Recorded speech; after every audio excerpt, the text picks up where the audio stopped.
I gotta make sure I add myself to the stage, otherwise it doesn't do much good. All right. Hey there, ISO. Great to have you here.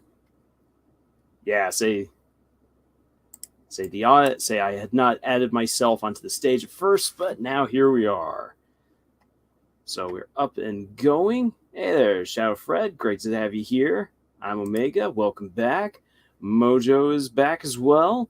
Sweetness. Okay then. Well, like I said, it was going to be a little bit later getting started tonight because of previous obligations, and I will not be going for another 3 hours because we've already done this. We've already done plus 3 hours earlier before the finale to Murder Drones, and I still have writing I got to do. So we won't be here. We won't be here forever. But let's start getting into the phenomenal joys, adventures, and horrors, and questions and theories regarding Murder Drones Episode 8. Real quick, right here, Mojo says it was honestly not what I expected. The Amazing Gamer says, Lars, words cannot describe the overwhelming happiness my friend and I felt when these sweet credits rolled. Loved it. Yes. Common Craft is back. Hey, and Mimic's here as well. Hey, Murder Drones, episode 8. Here we go. Hey there, Mr. Lars. Amazing Gamer says, can't wait for the eventual analysis of this episode. Yeah, I am excited to do the review and analysis for this particular episode because there is a lot to tear into. There are definitely some things that can be criticized from this episode, and we'll get into some of that tonight. But then there's also a lot of things I've been seeing. Some people being all like, "This was really bad." I'm like, "Oh no, this is actually what the episode needed to be. It should have been longer, but not for the reasons I think most people would believe." Ruben says, I'm kind of disappointed in episode 8. To be honest, I left a comment on another video explaining the whole 16 points of why episode 8 was ranking from 7 to 8 out of 10. Okay. Common Craft says, I feel extremely conflicted. Shadowfred, I'll probably get into more detail when you drop your episode 8 review, but I'll go out and say I wasn't a big fan of episode 8. Okay.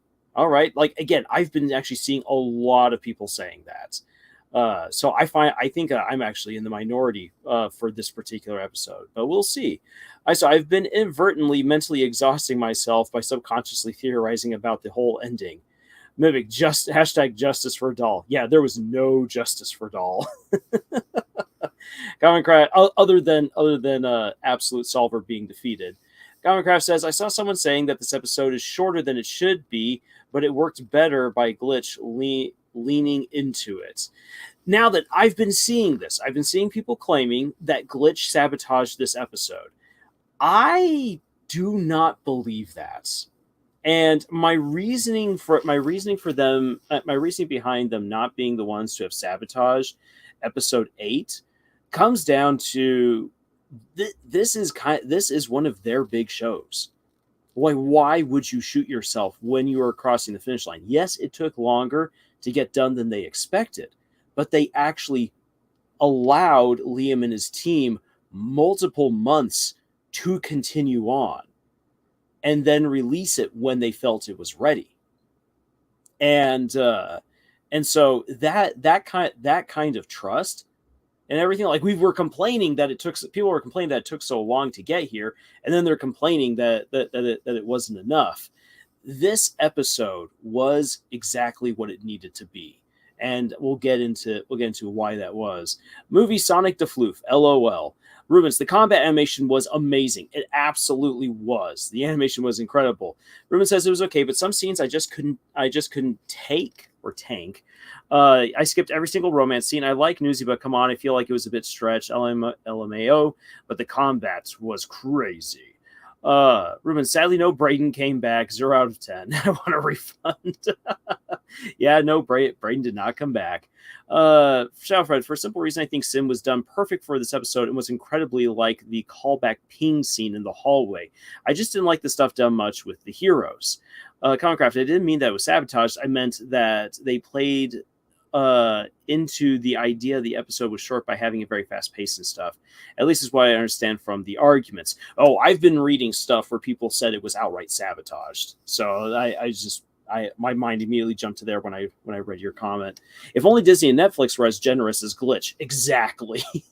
Yeah, no, Netflix just acts stuff, and then Disney forces people to adhere to insane timelines that they can never meet.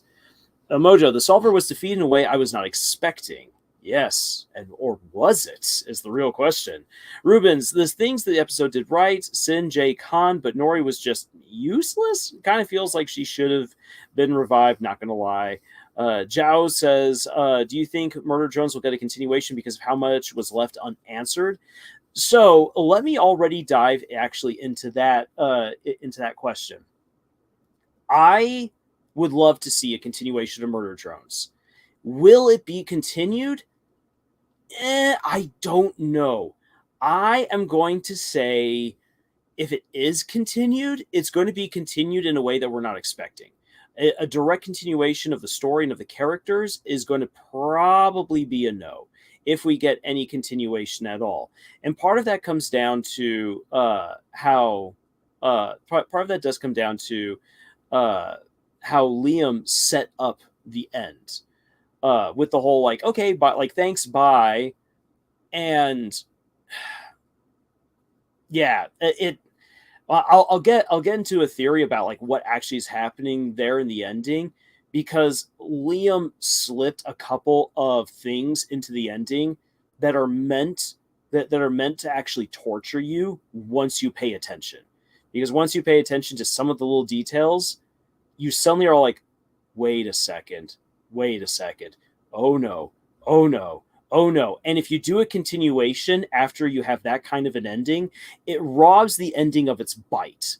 Now then, that all being said, I think that Glitch really does want to do more with Murder Drones, but probably more like in a chibi fashion, and doing fun little shorts and whatnot through Glitch in and through other mediums. So that way they can keep these characters alive, so that way they can do more merchandising and so forth. That is what I expect. That's what I expect them to do. So I do not see them continuing the series in any sort of chronological fashion. I think that the characters will continue on in various ways. And would it be great to get certain adventures, especially if I'm correct in one of my assumptions, which I'll get into a little bit later with one of my theories for what's actually happening in the ending, then yes, I could actually see us even getting little shorts in the future if Liam is willing to come back and pen them. But that comes down to whatever contract Liam has with Glitch. Liam pitched a 1-season show, and that's what he gave us. And he's running off to do other things. Could he be doing Internecian Cube next? Because we did get an Internecian Cube wink at the end of the episode. Maybe, but I'm not sure yet. I don't really know what Liam is doing, and I'm pretty certain he's playing a lot of that stuff close to the chest. So there you have it. Rubens, guys, I watched Murder Drones for the shipping. What you don't? What do you mean? People watch it for the shipping? Really? I would never have known. Let's see here. Shadow Fred says, I do also wish we got more of an emotional return from V, because it felt like she was just tossed back into the sense of for the sense of being in. I feel like there should have been more of a reaction from N and Uzi. I agree, especially for N. That was definitely a fault within the episode. Uzi's reaction was on point. It absolutely was. V's return, the emotional payoff for V was the really sad confirmation of the fact that she had remembered everything, that Jay had remembered everything, and that V was effectively forced to torture N in for the vague promise that she could be together with him. And like, that's really, really sad that she took that devil's bargain, hoping for the slimmest of chances that she would have her happy ending with N, and that got taken away from her. So like, that's the emotional payoff for V's return, which again actually plays into what Liam might be doing with the ending. And maybe I should just stop bearing the lead right here, but I'll tell you guys really what I'm thinking, and then I'll jump into that once I've caught up here with what you guys are putting or what you guys are saying in the chat.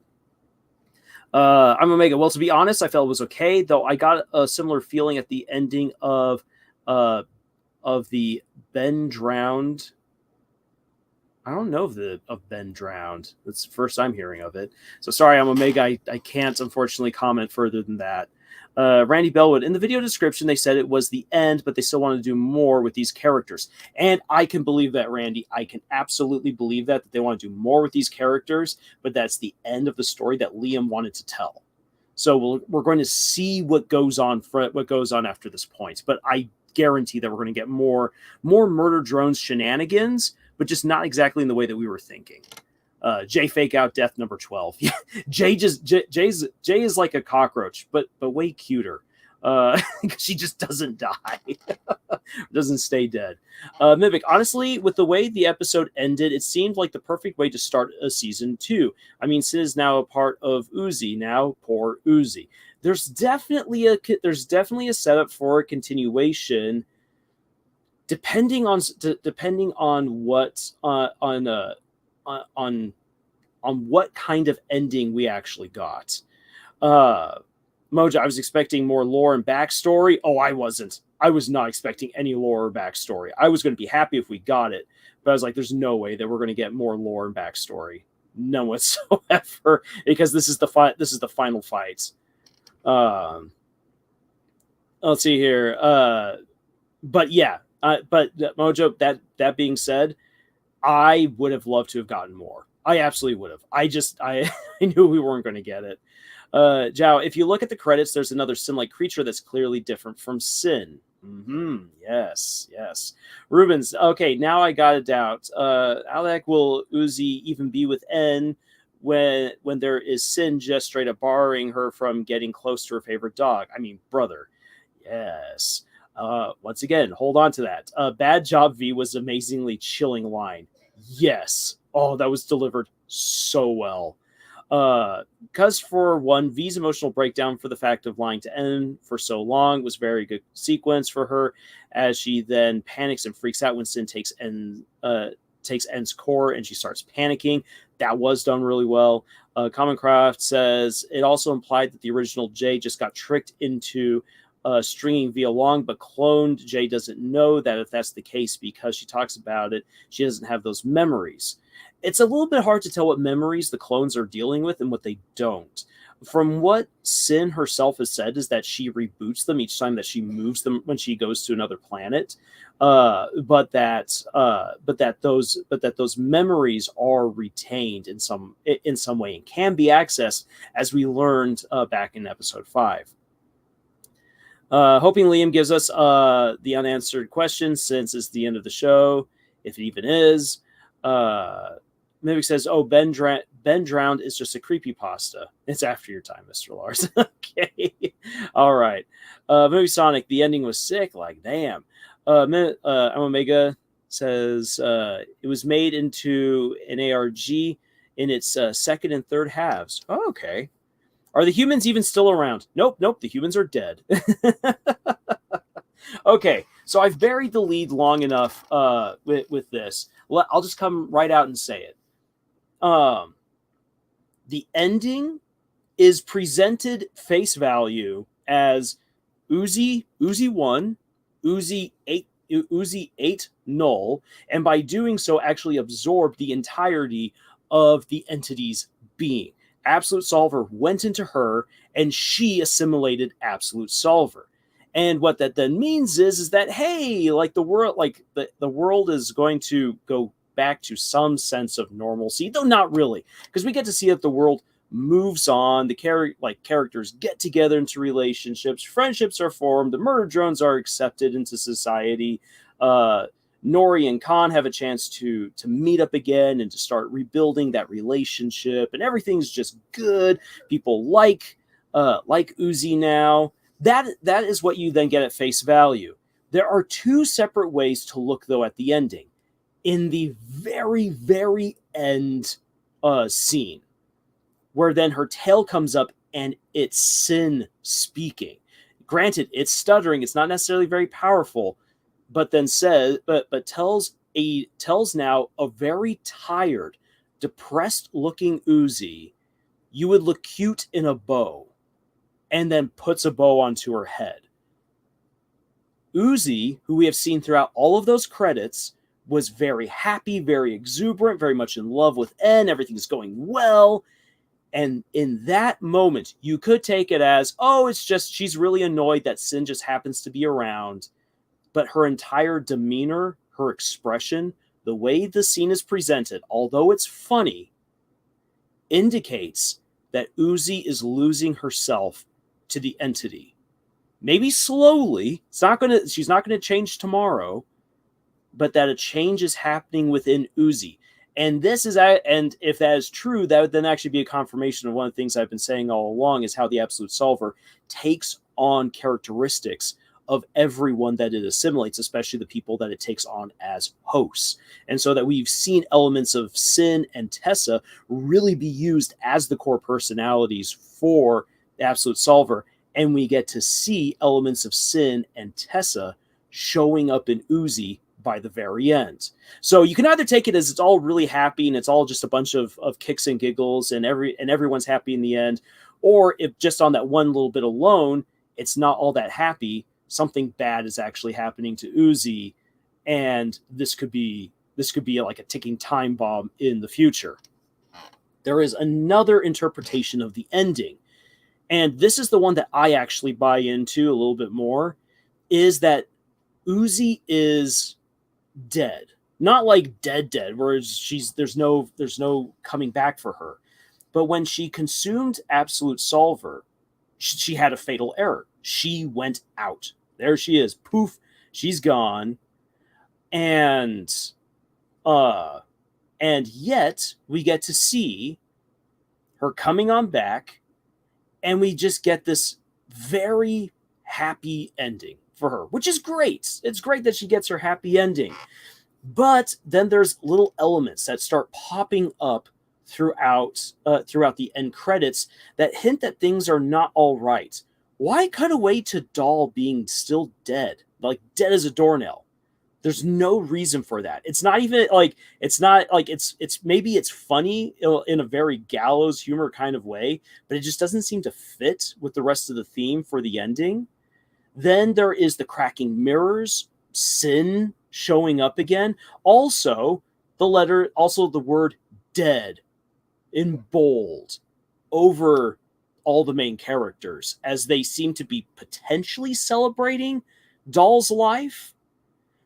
When you begin breaking it down, you begin to realize that, oh, it might be possible that all of this is just happening inside of Sin's head. And that as far as anyone else is concerned, like N and V and everyone else are now dealing with a comatose Uzi, wondering what to do with her, and her body is holding back the entity that she consumed. Now then, this is left up to interpretation. It depends on what you yourself feel it depends on what you yourself feels makes the best ending. Because Murder Drones is a Lovecraftian story, the most appropriate ending for Murder Drones is that Uzi is dead, or dead-ish, and holding back Absolute Solver, and has the chance to live out a happy life in her brain, within that ominous hint that Sin, Absolute Solver, is becoming more prominent by the end, meaning that this was not a permanent solution, that this is just heralding something else yet to come. And if the series were to continue in any sort of meaningful way, that is the ending that they would go with, and that is the ending that takes away the happy ending that a lot of fans are going to say, but that's the way it is. I don't want you to take that away. And it leaves you in a very it leaves the story in a very interesting state of limbo. which again is actually very Lovecraftian. It's also very much in line with good old horror storytelling. Because a lot of horror stories do not necessarily have happy endings, or if it seems like a happy ending, when you start thinking about it a little bit more, you realize that while some good things are happening, this is not the best scenario, but it's a horror story. You can never get the best case scenario. If you could, it ceases to be a horror story. And Murder Drones is a Lovecraftian horror. So there, that is my breakdown of it right there. Okay, so now that I've waffled on long enough, let's catch up then with what you guys are saying right here. Shadowfred says, I think when it comes to Jay is partially Jay is partially just still under the Solver's control, as we see Sin potentially try to control N in episode 7, but Jay isn't controlled by Uzi like N and VR. Comicraft says it's definitely darker than it looks like from mood alone if you think about it. For me, it looks like the class fears her instead of likes her. She has Sin's powers without opposition. Yeah, that's a very good point right there. And it seems everyone's aware of her being so strong. So is it fear or is it respect? That's another thing that you can think about and wonder, is this really the right thing? Is this really the best thing that could have happened? Shafred says again, being assimilated into an entity that assimilates so many creatures, Uzi probably can't fight something that has taken so many people into itself. Exactly. This is like one person trying to take on the entire Borg. Like if we're going to use Star Trek, for instance. This is like someone trying to take on the entire Borg into themselves. Sure, they could do it. It's probably not going to work out very well for them in the long run. Mojo says, sucks we didn't see the Solver's true form. In a way, we did. Mojo, with the planet breaking apart as it was, seeing that golden glowing entity with all of its tentacles and how it was manipulating the planet and everything, that's about as close as we could possibly hope to see of an eldritch entity's physical form. And again, this is a Lovecraftian horror. Like even when Cthulhu, for instance, is described, it's not like there's a book somewhere where someone gets to sit back and be like, whoa, that's Cthulhu right there. Because that's not the way that eldritch abominations and eldritch entities work.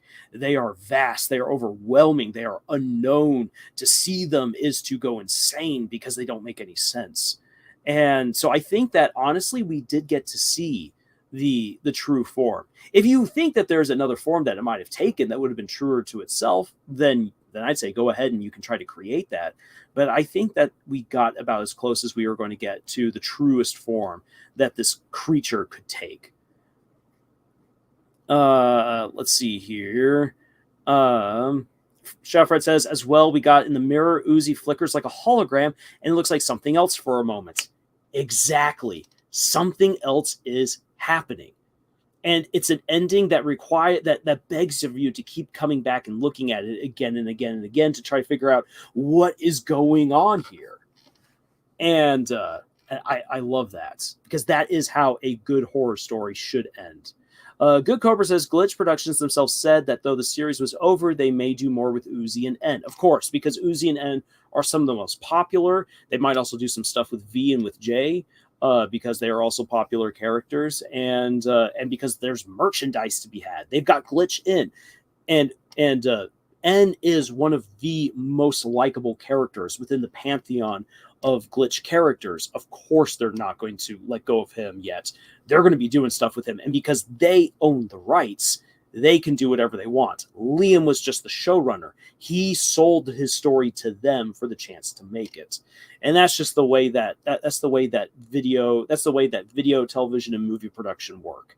It's different to book publishing, because in book publishing, you own the rights to your story, but you are selling the rights to print your story to another company.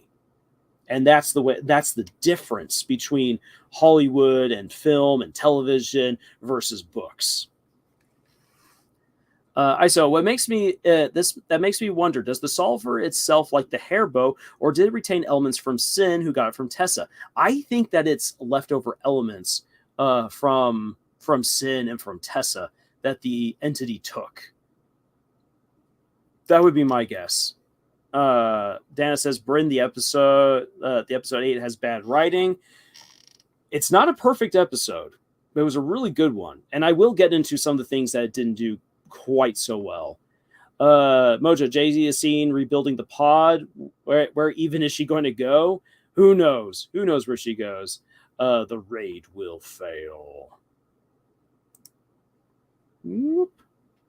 I think that when V and N told her to get back and pulled him away from Uzi and pointed her gun at her, was Liam paying homage to intermission?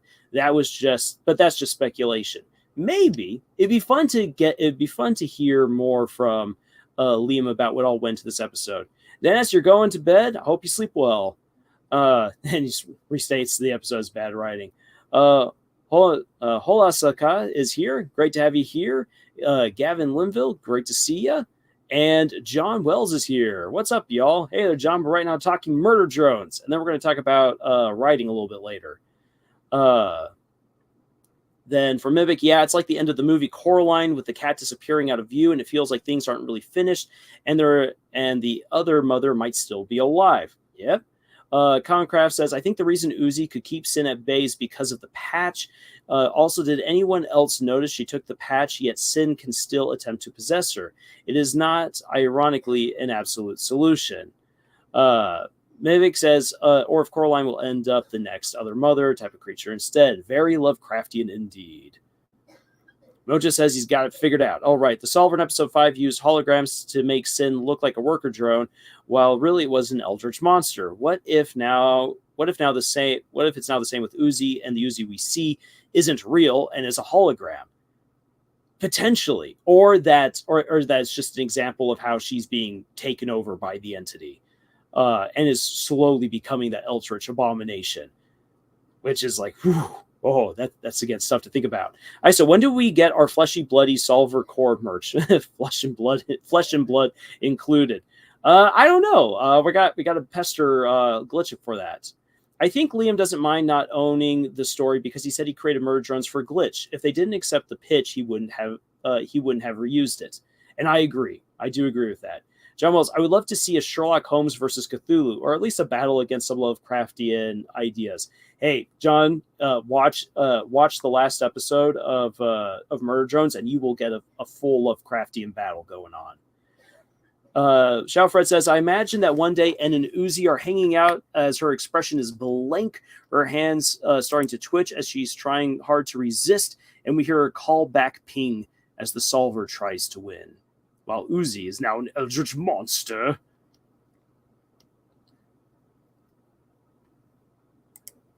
What if Solver created clones of herself like she did for the disassembly drones? Oh, interesting. Sin wouldn't just have Solver anymore, so maybe there are just clones of Sin running around. That would be hilarious, actually. Yes, John, you must watch it. It's so good. So if Copper Knight's back to normal, what about Earth? Now, Earth is kind of a little bit shattered. Camille's harem. So I guess we got Scott here. If you want Lovecraftian X Sherlock Holmes, look into A Study in Emerald. Yes, A Study in Emerald. Ooh, that is good, creepy fun. If that's the case, why Solver talking to her? Good Cobra. I don't think it's that dark at the end. Uzi seems more annoyed, like Sin is a bad roommate. Remember, this is a horror comedy. Half the final battle has a comedic tone. Trusts itself to have one host body. So if we pop on over towards it, if we pop on over here towards the end, and again, this is left up to interpretation. So let me just quickly play this right here.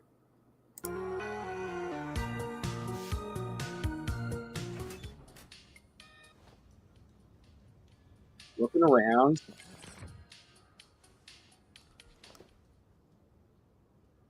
You look great. Have you considered a bow, though?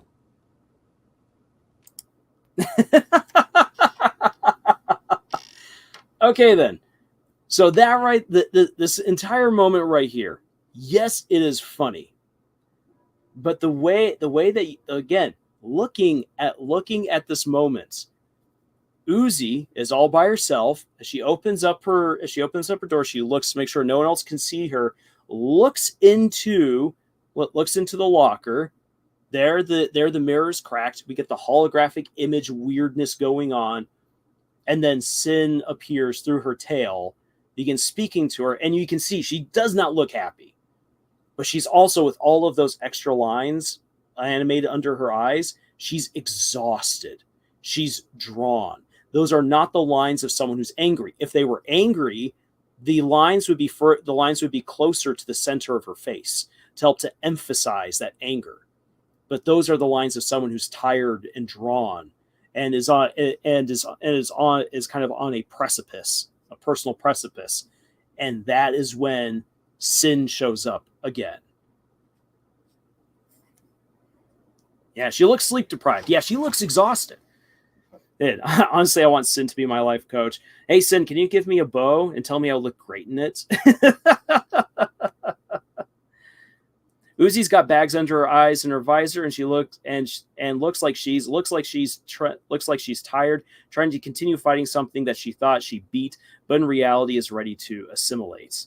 Yep, and her eyes are her eyes completely purple when Solver talks to her too. As far as we can tell, those are pretty purple eyes. And so, as we saw when she merged, she had the double glow of gold and purple. And so, yeah, there is a change going on here with Uzi. Now, again, it depends on how you interpret the events of the story leading up to this point. Has she entirely won and is everything right with the world, and now she's a ticking time bomb?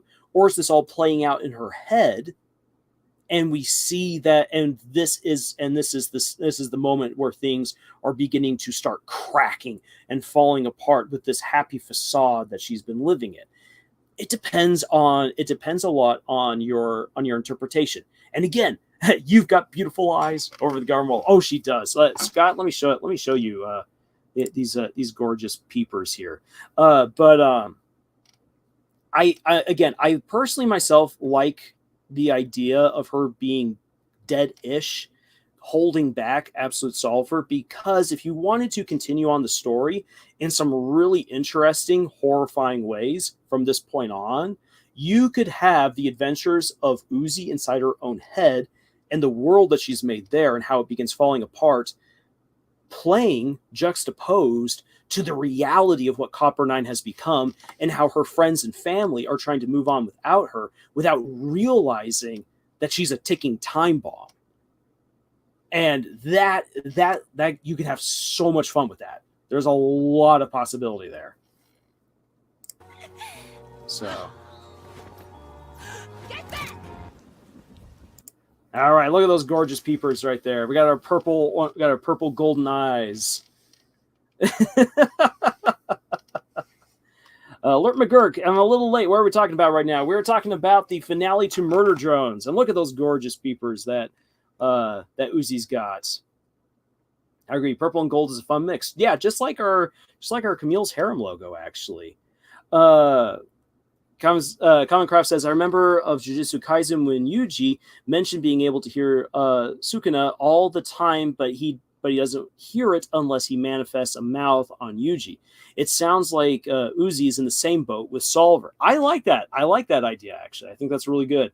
Uzi isn't alone. She has N. Oh, she always will. Whether this is all a dream, and suddenly now Eternal Dream makes a little bit more sense. Mm-hmm.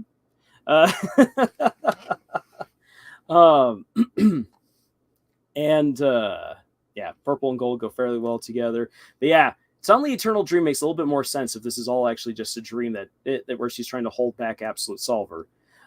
Sin might be going into the attempt to manipulate like Solver manipulated Sin with "You won't be alone anymore." All right, I like where we're going with this, and now it could be trying to do the same to Uzi since she's also alone now. Yeah, that could be. Ooh, again, so many great possibilities there. Zhao says the raid failing was a One Piece theory where they kept saying the bad guys would win, then kept saying it was bad writing. Sound familiar? Not really. No. And maybe that's also because I'm not that well acquainted with One Piece. So, sorry, Joe. Why did Uzi have to eat the solver? You could have done anything else. Yeah, it's Uzi being Uzi. We got to create a new name for Uzi and Sin. Uzian? I'm just Uzian. Because I think if you said Kuzi, it would be a little bit weird. Holosaka says, I was horrified when I saw how Sin started to open En's body with her bare hands to reach his core. Oh, that was when I saw that, I got a bit creeped out. That was good. Mick says, yep, pink and green are also a fun mix too. They're pretty fairy colors. Well, Uzi is now a broken OC. Yep. Especially as we... Uzi is... Oh, hell yeah! I'm a damaged OC. Ugh, it's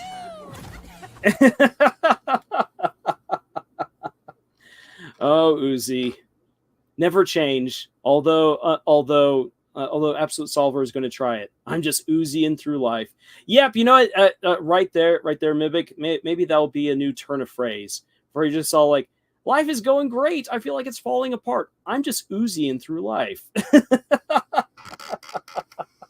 Ciao, Fred. Since as well the Solver could potentially tell Uzi if she wants to be with M forever, she could assimilate N to make sure that they're together forever. Aw, a dark, twisted love, like the Silver twists these Solver. Comcraft says the words let me in will haunt me. Yes. And let's see if I can actually find that again. The fight scene in the hallway was incredible. Oh, that was so well done. And that's the much larger battle that we've got going on. Also, for the hallway, I was not sure if that was really V that was there. And when it was revealed that it was indeed V, I was both elated and my heart broke, because V is finally saying the things that she should have told N back in episode 2. And so that's really sad, but it's also great because it's her. She's there to help them. And N does the right thing by trying to save her, which also then leads to him getting his core ripped out. Omega says, honestly, I had mentioned this before, but I did have a fan idea where N and Uzi were stuck in a simulation as their remains were left floating in space. It was based off of a dream where they were marrying. And there's definitely an element of that there. I'm Omega. You did a good job with that theory. Lord McGurk, so many questions I still have, which aren't important, but weren't answered by the time the episode ended. Yeah, there's so many questions, and that is a problem of the series being as short as it is with the pacing that it has. And that's definitely when I do my ultimate retrospective of the series, that's definitely going to be something that I address, because it's a bad habit that has begun to permeate writing ever since Game of Thrones started becoming popular, which Game of Thrones isn't the origin of everything bad, no matter how many times I love to tear into it. But George R.R. Martin does a fantastic job of setting up really interesting stuff and then never telling you anything else. You are left with all of this information about Westeros and Easteros, and you have nothing to do with it. There's nothing you can do with that information. So why am I getting all of this? And there's so many mysteries that get teased out that he never pursues, that he never drops hints about, whether it's real or it's fake or what's going on. And you get a lot of that happens here within Murder Drones, which is like, come on.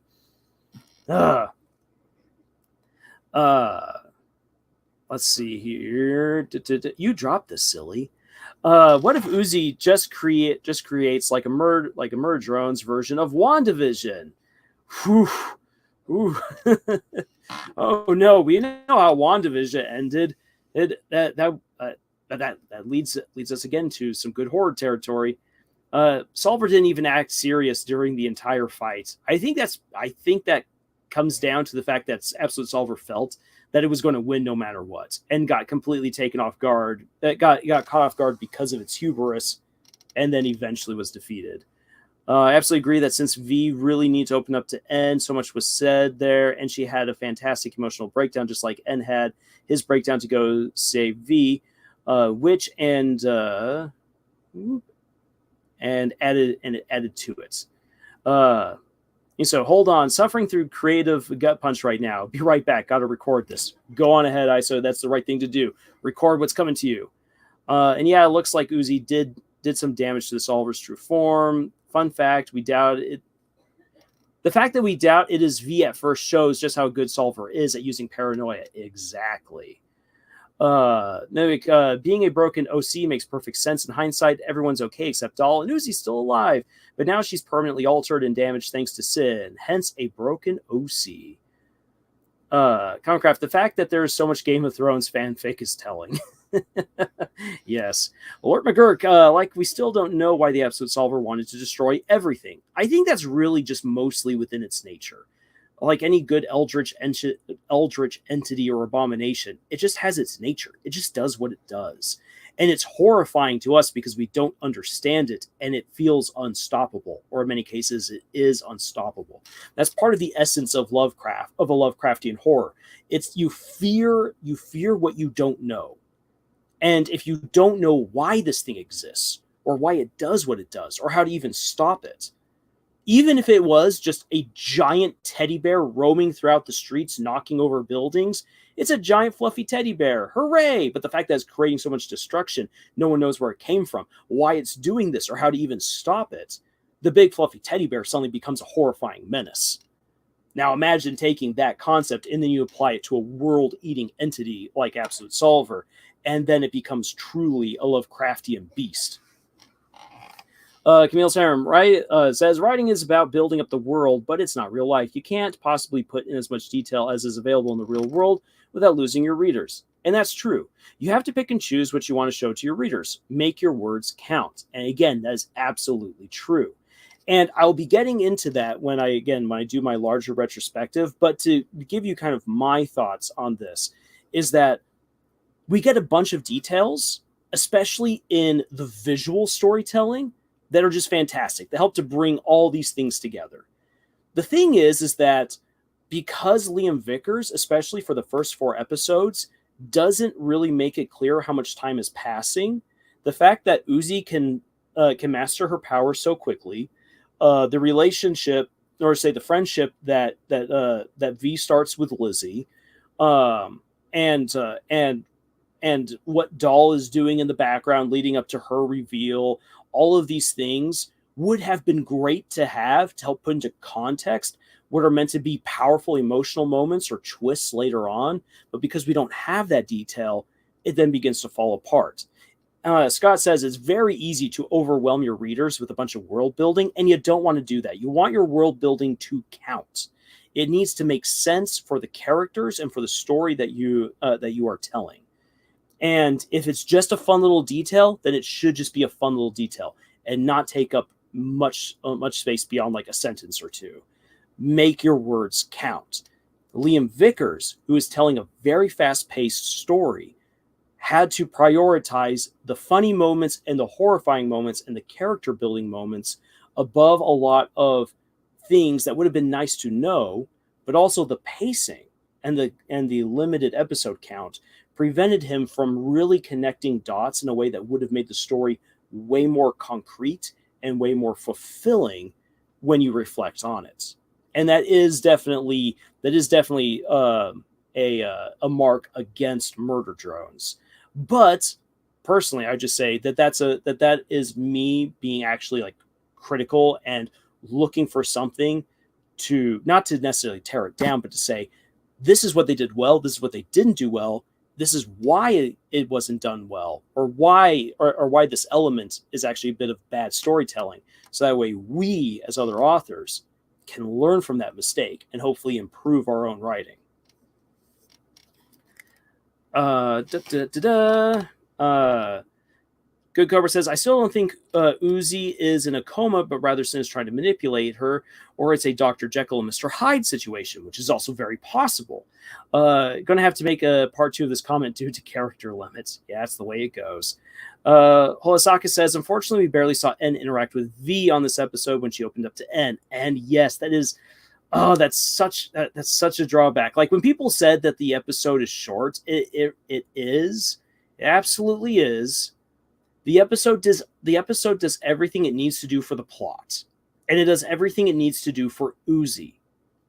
But it did not do well, not just by V or by N to a certain degree. N definitely gets rounded out pretty well by the end, but for a good chunk of the fight, N is kind of a background character, which is a little bit sad to see. Also, what about Thad, Lizzie, and Khan? Khan contributes to the fight. Lizzie and Thad barely at all. As a result of that, I was like, why are they even here? They're basically here to be like, the gang is back together, hooray, and to help make sense of V's return.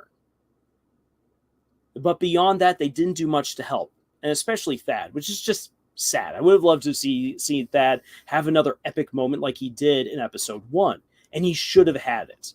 And that's one of my biggest criticisms of this episode, is that Khan, Lizzie, Thad, Nori, and N did not have as many good, powerful moments as they should have had.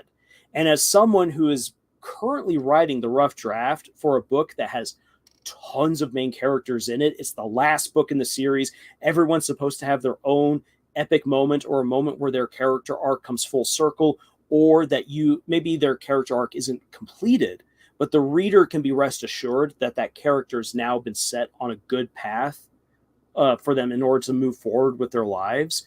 That requires that I, as the author, make sure that all of these characters have distinct special moments that allow them to shine. That was missing in this episode for some of the side characters. Some of the side characters who really did matter. And that is where the short runtime does a disservice, because plot-wise, it did everything it needed to do.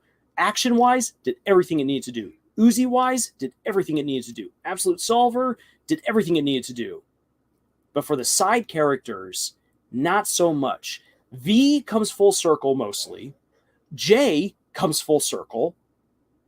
N comes mostly full circle, peters out, shows up at the end, and then you get all the good, sweet, gooey moments. But N needed just a little bit more. He needed just a little bit more presence to I think, really solidify his part as one of the main characters, helping to hold off Absolute Solver in this no bars hold fight. His sacrifice for V was beautiful. It goes to show that, once again, N is the unchanging protagonist, and it works for him. All right, getting off my soapbox now. Otherwise, I will never catch up with what you guys are all writing right here. Chef Fred says, I will say the scene of the Solver holding Uzi's null and crushing it is it mixed with its love towards N as it acknowledges him is a fantastic setup for its presence in the episode. Yes. Oh, that was so unnerving and so good. Yao says, the series ends without us being given an explanation of how Solver's powers work, what it is literally ever actually seeing it, an explanation of what the symbols mean in the Solver's origins.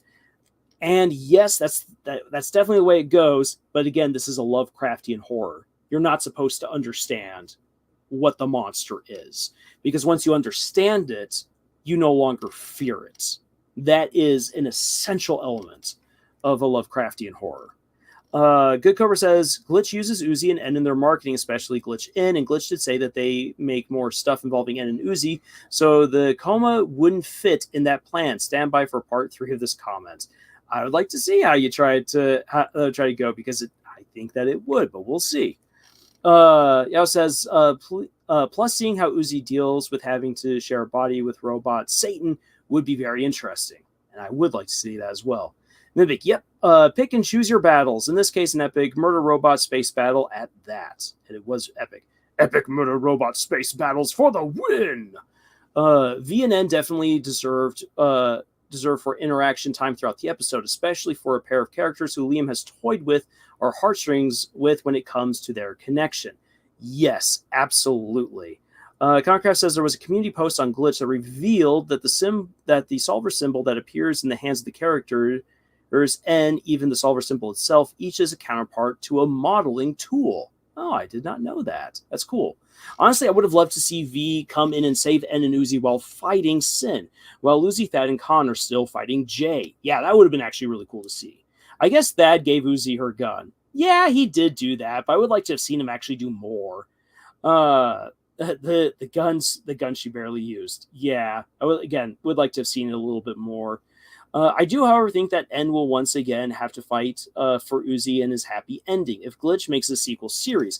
However, I believe the next appearance of these two will be in a Glitch in show. And I fully expect that we're going to get a proper Glitch in show. Not next year, maybe next year, but probably not next year. Probably in about a year and a half. And while we still never got a glimpse of Thad's sock hop at all, even in the ending credits, I'm offended. I would love to have seen. You know what the episode I really want to have? I want to have the episode where Thad has his big shindig. Uzi shows up and feels very awkward. Obviously, doesn't fit in, setting up kind of the weirdness for the promening, and also have that be the moment where Doll and Lizzie nominate her to be prom queen, so that way she ends up on the hit list, and then have N hanging outside looking really depressed, and then use that moment as well to have V meet up with Lizzie at the party, either in the background or in disguise, in order for them to start interacting and building up that friendship, because that was a friendship that was started off screen. I would love to have seen how that actually began. ISO says we also didn't get an explanation for how V survived. Just a text message in Lizzie's phone saying, "I survived." Oh, yep. And I will actually say this: I kind of like it that way. I actually do kind of like it that way. Because it's V. Of course, V is somehow going to survive, and V comes in riding on a velociraptor, wearing a cowboy's hat. That moment absolutely won me over. It's one of the best things I've seen in a long time. The series, I believe, is far too short for Khan and Nori only to reunite in the credits, and still hasn't interacted with Khan. Lots of characters don't interact with each other when they should. And yes, that is indeed a problem. Mojo says, I've noticed a lot of classmates had green eyes. Mimic, oh, he called it a shindig. I'm getting my 40s and 50s terms mixed up. Oh, give me a break. I wasn't born in those times. No worries. And see, and there they are. There they are, just stuck, just kind of floating there. The hat must be from Bo. Yep, the hat's from Bo. Oh, poor Bo. Bo was actually, despite the fact that Bo was dissecting N, Bo was a good guy. Let's be honest here. Bo was a good guy. He just met a very, very awful end. Whoop. All right. Wait, did V actually beat Uzi and become prom queen? Did the worker drones vote V over Uzi? Oh, yes, they did. The hat must be, V always survives. That quote for a character really makes it all the more frightening when V is scared for once. Yes. Nonetheless terrified of the solver, even preparing to back up to do her job again. Yeah, because she lived through everything that happened at the manor. She's been there for all of these planet destructions. She knows what's going on. The solver symbol that I remember is that the three arrows pointing out is a moving tool. The cyphograph is rotation. I think the one which looked like the arrows but had hexagons or arrowheads was copy and paste. I don't remember if there's another. Hey, Keanu is here. Where did the end get the ship from? Because if it's the ship from the surface, that means he would have had to go through the lab again, and that means he will see V in the lab. And that's true unless he flew up through the hole that the keys fell down, which would probably be what he did, because that's that's the best way for him to get out. Bo's Bo. I think I forgot about him. Bo is the little baby robot that works with Alice in episode 6 to dissect and tear apart any of the disassembly drones who get sent to the Cabin Fever labs. The Solver also had a firm hold of V's psyche so that she could fight Jay to fight against Sin all she liked, but face to face with Sin, she panicked and was horrified. Yeah, that was just so dang good. And you can really tell when you look at the fight and everything, you can tell where the budget went. So dang good. I gotta take a quick drink here.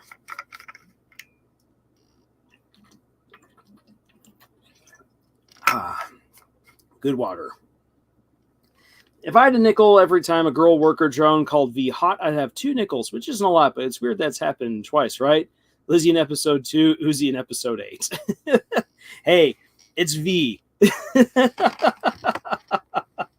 Episode 3, not 2. Yep. And then let's also not forget how Lizzie has tried to play a best friend, matchmaker, and backup girl throughout ever since episode 3 as well. Which I love the little detail. I love the little detail that you get when N sends on over his paper airplane to V with the images that he's drawn. And you can tell that he's gotten a little bit better. And there's this little happy, amused smirk from V about what she's seeing right there, because this goes back to their days in the manor. And Lizzie tries to peek in on what she's seeing, and then she's like smacks her face and is like, "You don't get to see this." And it's a little bit of a sad moment right there to realize again, just like how important N is to V. And it's a really bittersweet thing to see that it's like, hey, they're now friends and they've survived, maybe at least in this particular, like, again, depending on how you interpret the ending, but that the chance has flown by. That's the tragedy of N and V. Kiana says, I think we see the drone's core more in this one episode and than the whole show in total. Yes, lots of cores running around. Hey, it's V. Never a truer quote has been said. You know, I'm just going to say this. Thinking ahead to how next week I'm going to start reviewing the Rings of Power episodes as they come out. I would pay Amazon handsomely to replace Galadriel riding into battle where she doesn't belong, and replace her with V riding a Velociraptor dinosaur into battle. There's the strong woman that I want. Yeah, the media wants to know what I think of a strong woman. Give me V.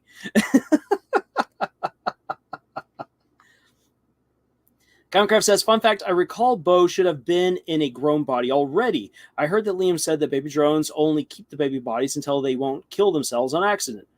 Bo was far past that point, yes, but he didn't have exactly the body parts for it, or maybe, and here's a thought, that using the baby body made him feel a little bit better than using a bunch of pieces from dead drones. He did use body parts from some of the disassembly drones, but nowhere near to the same Wendigo levels of cannibalism that we saw from Alice. So that has some crazy stuff. So it was most likely very much a choice on Bo's part to keep himself in baby form, and also it works as a really great trap, as we see in episode 6. Honestly, since Uzi called N and V both hot, my friend pointed out it's interestingly potential for a love triangle between those three. Yes, why not? I mean, the love triangle's already been going on basically since episode 1. At least if you've been in my head, where I'm like, oh yeah, of course, En and Uzi are going to end up together. And then by the end of episode 2, I'm like, wait a second. Oh no, it's being set up for N and V. Is this possible? Oh. And then, so you're like me and you put your foot into both camps and then you supply both sides with weapons. I make good money off of the shipping wars. Mojo Service says, so we've seen Uzi and N get their cores ripped out and place themselves back to place them back in their bodies. Couldn't Nori do the same thing? She could, but her body was dissolved with nanite acid. So Nori needs a new body to put herself in. That's what's going on there. But that's an excellent point there, Mojo. Mimic, oh yeah, now I remember, poor Bo. Bo is no Mo. Who summoned bad writing advice by mentioning love triangle? Bill Cipher, that's who.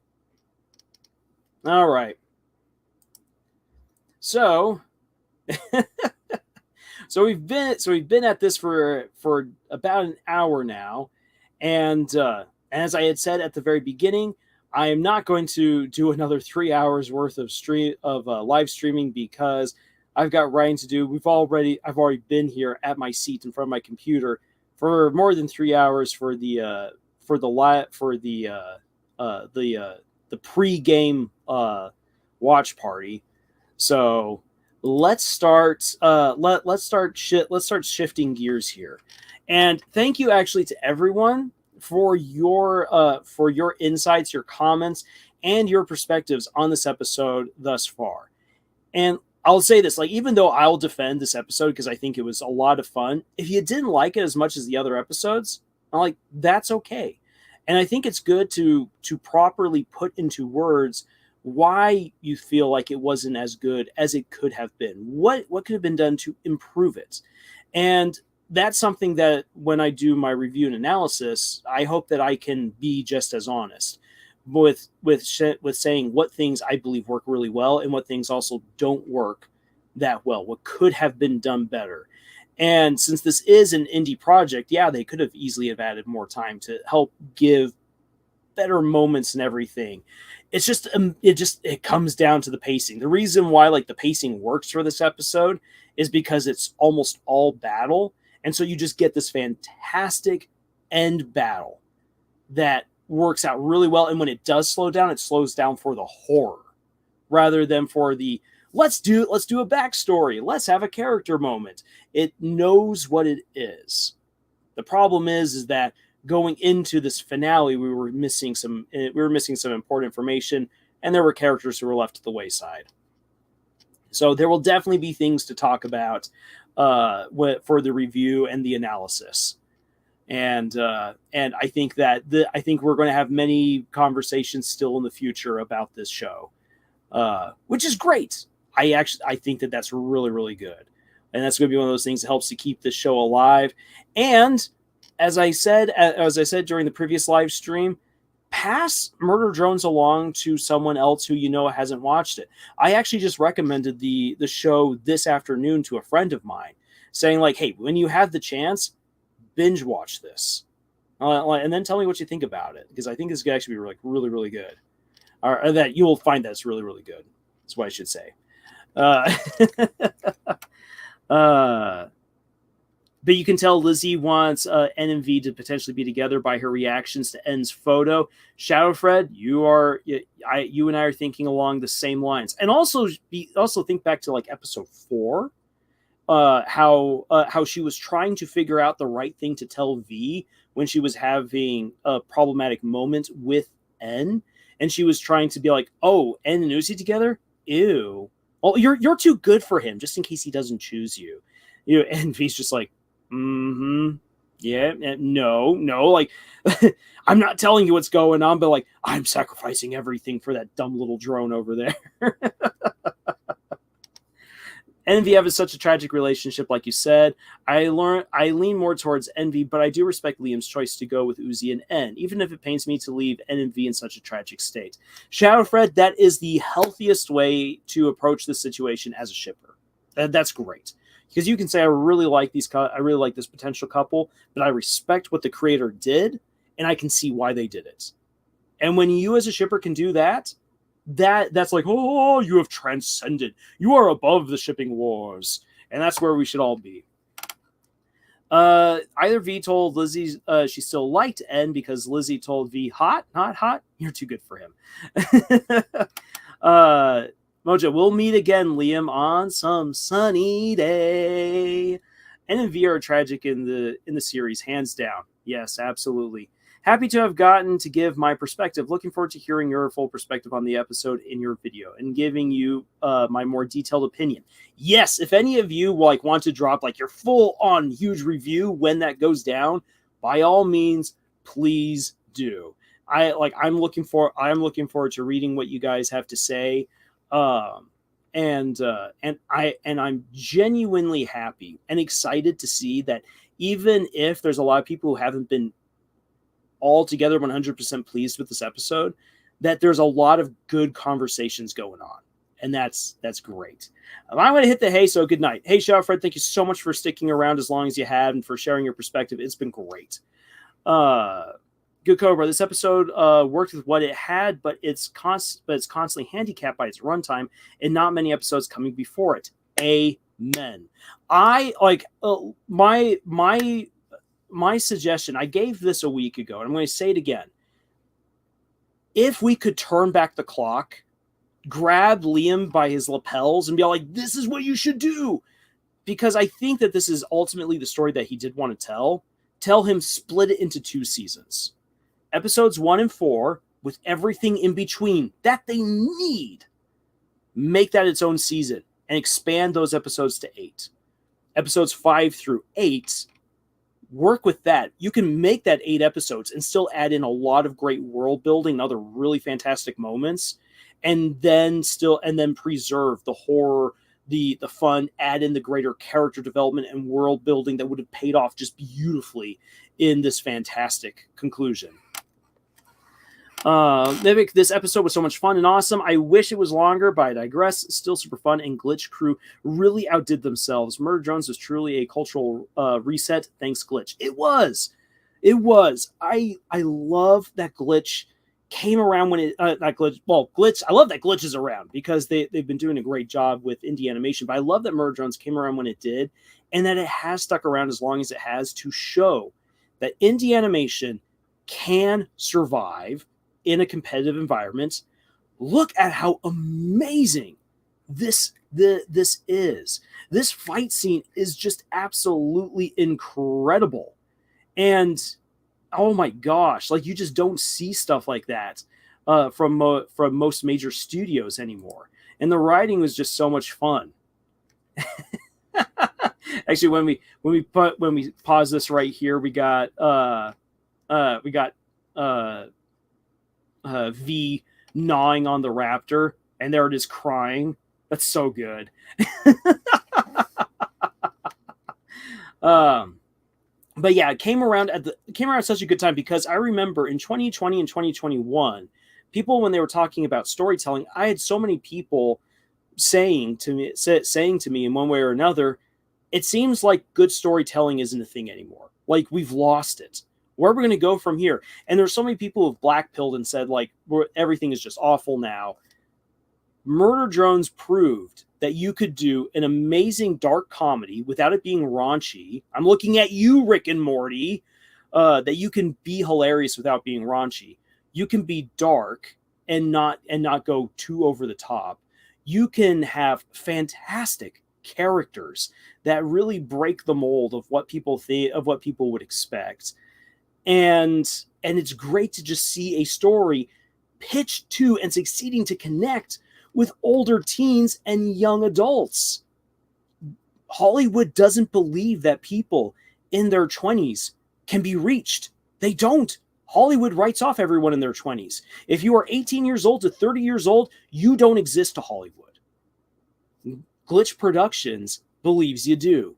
And Murder Drones speaks to that demographic. And really, it's good enough for anyone. I'm a guy in my 30s, and I love this show. So, so that's when you can tell that it was done well, when it's able to even reach beyond that intended audience. It's so good. It goes to show that good storytelling still does exist. A quick question: do you think V tamed all the robot dinosaurs, or just the red one? It would have been cool to see an army of robot dinosaurs against Sin, or at least Jay for a minute. Keanu, I agree. I had actually wanted a bunch of dinos to come on in, or I wanted to have V as an eldritch abomination made up of dinosaurs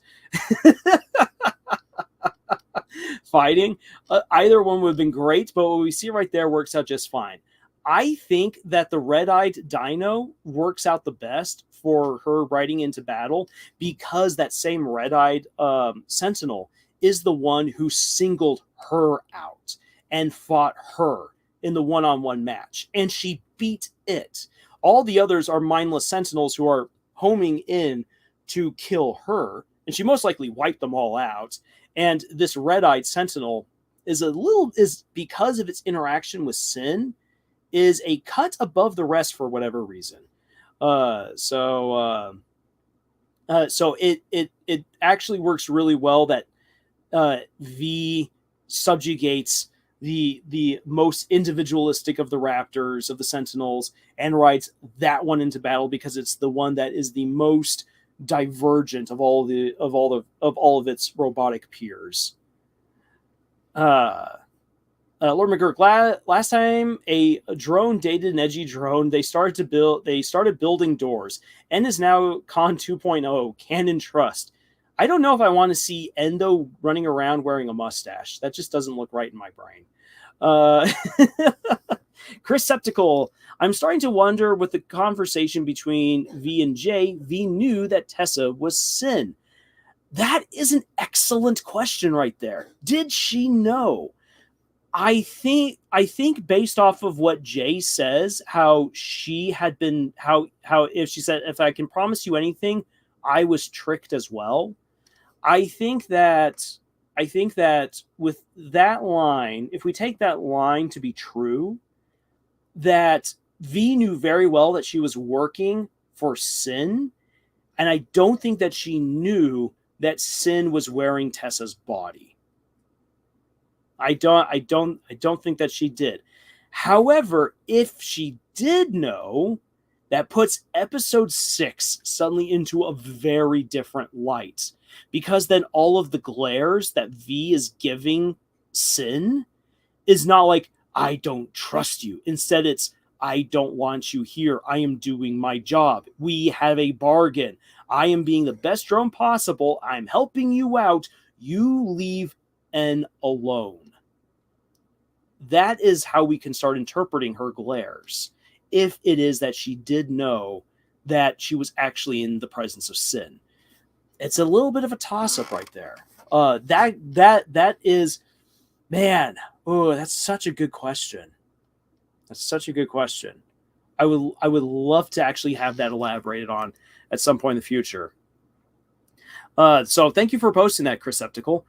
John Wells, Hollywood is all about nepotism and butt-kissing connections. I'm not bitter at all. John, I understand you absolutely. I wish I could also have broken in. Actually, one of the reasons why I didn't end up pursuing a career in Hollywood was because I knew I would be far behind my peers when I entered college and the choices I was making. And so I was like, I want to make movies so bad, but I just don't think that will work out for me. So I became a historian, and now I'm writing stories, and I'm here on YouTube. Concraft, the fact Shonen and Seinen both exist show that Japan knows what it is in that aspect of older teens to young adults audience. Amen. Keanu, I know because we see so many of them in the lab. Comicraft, the Red-Eye Sentinel is also addicted to Sin's blood, so it's going to come after her. It's the perfect bloodhound. Good Cobra, Jurassic Park has a blue Velociraptor. Now V has a red one. It's perfect, I tell you. Perfect, I say.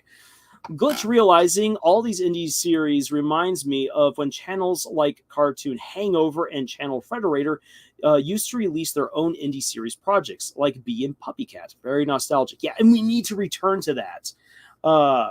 And actually, in the future, I'm hoping to introduce you guys to another series here on YouTube that you don't need to go binge it. Like it's, I'm not gonna be like, You must. You absolutely must.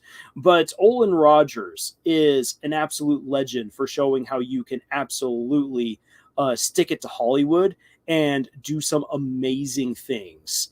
And the guy is looking for all different kinds of ways to really make a name for himself yet again and get the stories that he wants to be told out there. The guy is such an inspiration and legend.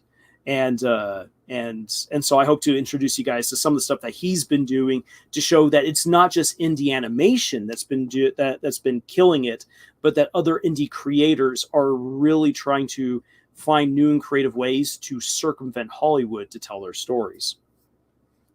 Zhao says, episode 8 left so many questions and things it could expand on. Letting it just end like that would be disappointing.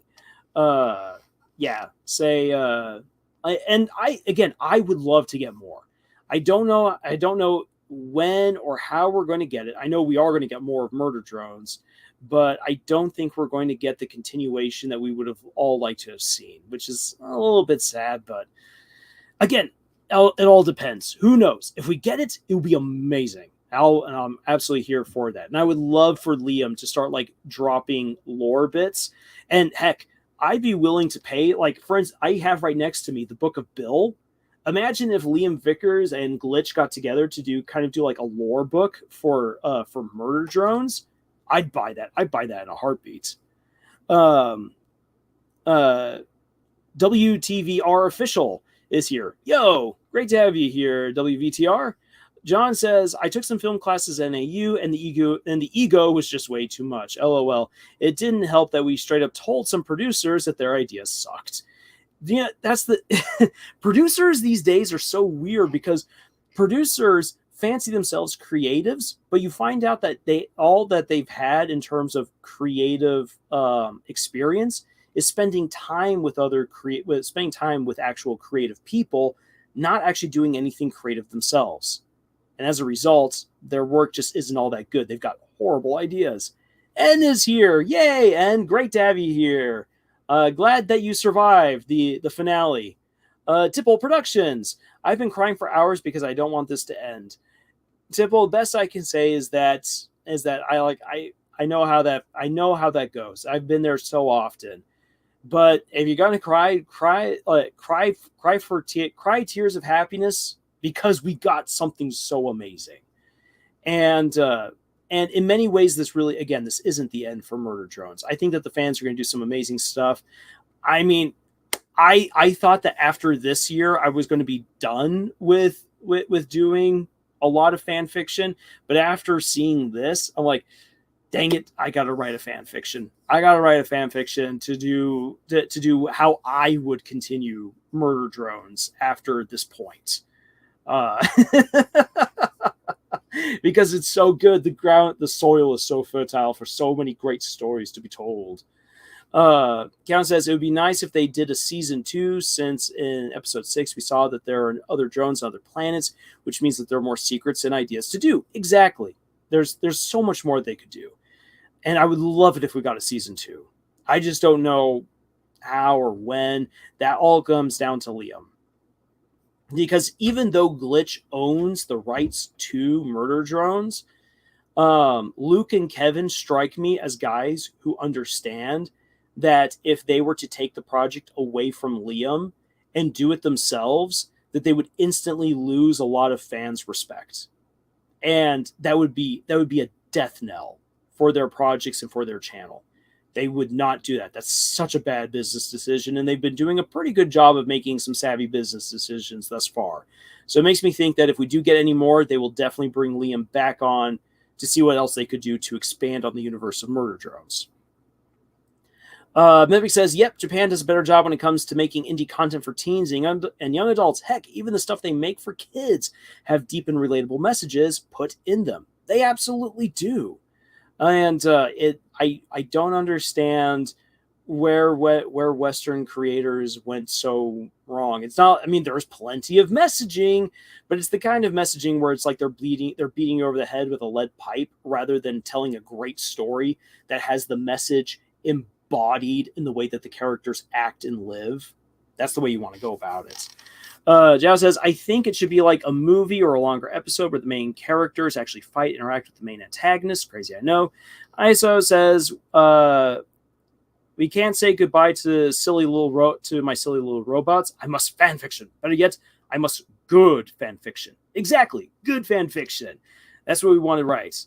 Concraft says, I would read your fan fiction. I'm already imagining myself writing a crossover with DC Comics just to see interactions with the magical force field that comes from life, with one being dedicated to AI.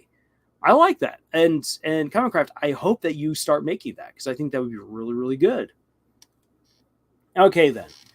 So let's move on to the writing lesson portion here. Before my voice starts giving out. Also, one thing that I've definitely learned from doing the live stream before the finale and then doing this, I am not built like some of those other YouTubers where they're like, I'm going to live stream for like 5 hours and talk about whatever I want to. No, that's not for me. That's definitely not for me. I enjoy more focusing specifically on talking about writing, having fun with great stories, sometimes with bad stories, getting to interact with you guys about those stories, but then getting back to my own work. All right. So we're going to talk about writing a story hook. Aha! And I managed to find this gorgeous picture of Hook from the movie Hook, because yes. Now then, let's get down to business to defeat writer's block. When being built different doesn't mean being above your peers. LOL. Okay, so what is a story's hook? The hook is the very opening of your story. Not the opening chapter, but specifically the opening sentences and scene. We call it the hook because, like a fishing barb, it's supposed to grab your reader and make sure that you don't let go of your story. That means that you want your opening sentence to be gripping, or emotional, or funny, or action-packed, or whatever your story needs it to be. So let's actually take a moment and talk a little bit of murder drones right here. Let me actually pull up real quick. Hold on. I will pull up the first episode of Murder Drones.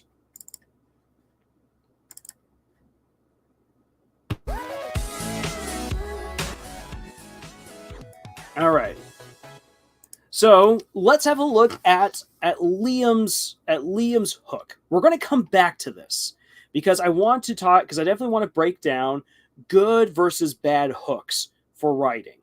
So that way you can see what makes a good hook in practice. And that way then you can start trying to apply it to your own story. So we'll start. So actually, let me quickly reply here to I'm Omega. Honestly, I'm doing 2 fanfics involving no evil. One based after Metropolis, where Calamity and her friends are hunted one by one, and the other a fun story where the cast are made into dino sumos. That sounds pretty fun.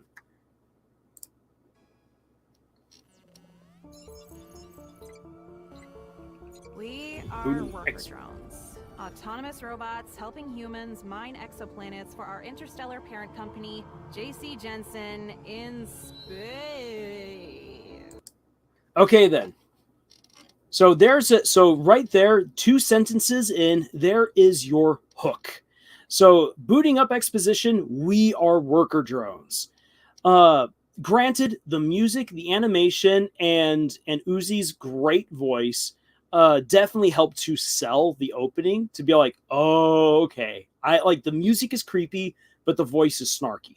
So you already realize that this is going to be horror and comedy blending together. But in the words themselves, if you didn't have that, you have booting up exposition, we are worker drones working for J.C. Jensen in space. space. And so what seems like actually a little bit of a boring opening, maybe a little bit interesting because it says booting up exposition. When the moment you see that, you as the reader would probably be like, okay, what? A snarky drone that just said space? I'm going to keep reading. Like, but there's emotion, there's life to those opening 2 sentences. Even if you take out the music, the animation, and Uzi's voice, the way it's written alone already conveys emotion. It conveys snark. And it already tells you a little bit about what you're getting into with the story. Maybe also points out this. Yes, the animation improved a lot over time with each episode. So the animators were doing phenomenally. Again, I kind of actually want to, I was talking about this earlier today.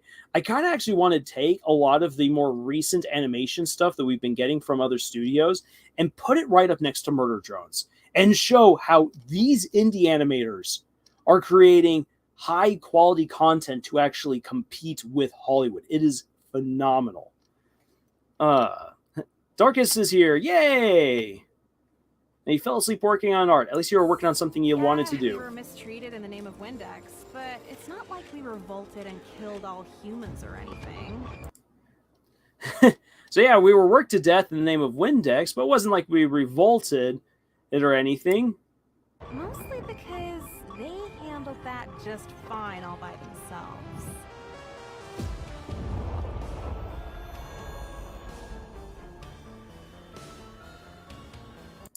So let's see here. Looking at it. So 42 seconds in, a grand total of 4 sentences, honestly being put in. You already get information. You are talking with a worker drone. This drone has personality. She has sass. She has snarkiness. You realize that this is not your typical story where the drones overthrew the humans, because the humans were stupid and destroyed the planet all on their own. And so immediately you're like, oh, this is a completely different story than what I was expecting. And if you're someone who wants that, congratulations, you've just been hooked. And I remember the first time that I saw this, I was like, oh, okay, this is interesting. I'm here for it. This was not what I thought based off of the trailer. And I got taken along for the ride. That is what you want to do with a hook. Randy Velvet says, I hear the way Uzi says space was actually improv. Oh, that's fantastic. I love that. Animation looks like so much fun to do, but it's also so complex to do. It is. It requires a lot of skill and practice. Common Craft says, Batman Cape Crusader in shambles by having worse animation despite being on Amazon and being about Batman. J.J. Abrams, how could you betray us like this? All right. Zhao says, why would Uzi dream herself up as depressed? And if the solver is in control of the dream, why doesn't it slowly try to subdue her instead of making itself known and facing opposition? Excellent questions. The answer is for the plot. And really, because it got defeated. It's been defeated. It's been eaten. It's not going to take you over all at once. It like if you get sick with a virus, the virus normally doesn't consume you within minutes unless it's something really, really bad. Instead, it takes its time incubating within you before it starts making its move against your system. And that's kind of what sin is doing. If my theory is correct. Meg says, honestly, the series also gave me a major video game vibes as well, especially with how the camera moves when the characters are in battle or something. A Murder Drones game would be so cool. I agree. It would be super cool to get a Murder Drones game. So you guys have had a chance to see a good hook through Murder Drones. Now then, let's get into what makes a good versus a bad hook. So, expectation versus reality. No false advertising. If you say that I'm going to get a delicious fresh burger with the works and with a delicious golden bun, it better look like the burger to my left rather than the sad burger to my right. which that just reminds me of all the burgers I might have ever eaten back when I was in high school. So, just like with the opening chapter as a whole, your hook must be a promise to the reader. We've talked about this before, how the beginning to any story is about establishing characters, the plot, or at least the tone and the atmosphere, and some important things about, like, maybe the main character or who one of the main characters is. So that way the audience knows what they're getting themselves into. If you don't establish that right off the bat, things start falling apart. Hey, Adam, great to have you here. And the hook is very much the same way. It must catch people, but it cannot be a lie. It's not called a lure. A lure is a trick to the fish, but it's the hook. It's what grabs them and refuses to let go. If you're delivering a romance, for instance, don't sell your audience with the very first sentence or two being a murder mystery. If you're writing a horror story, it's probably not wise to open with a side-splitting comedy gig. If the hook grabs the reader, they'll want to see those emotions that have been promised to them in the very beginning carry on throughout the series.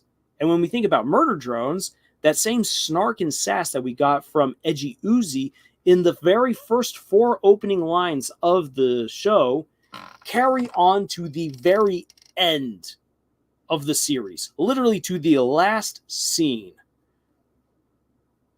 So the tone and the atmosphere were perfectly set and maintained from the get-go.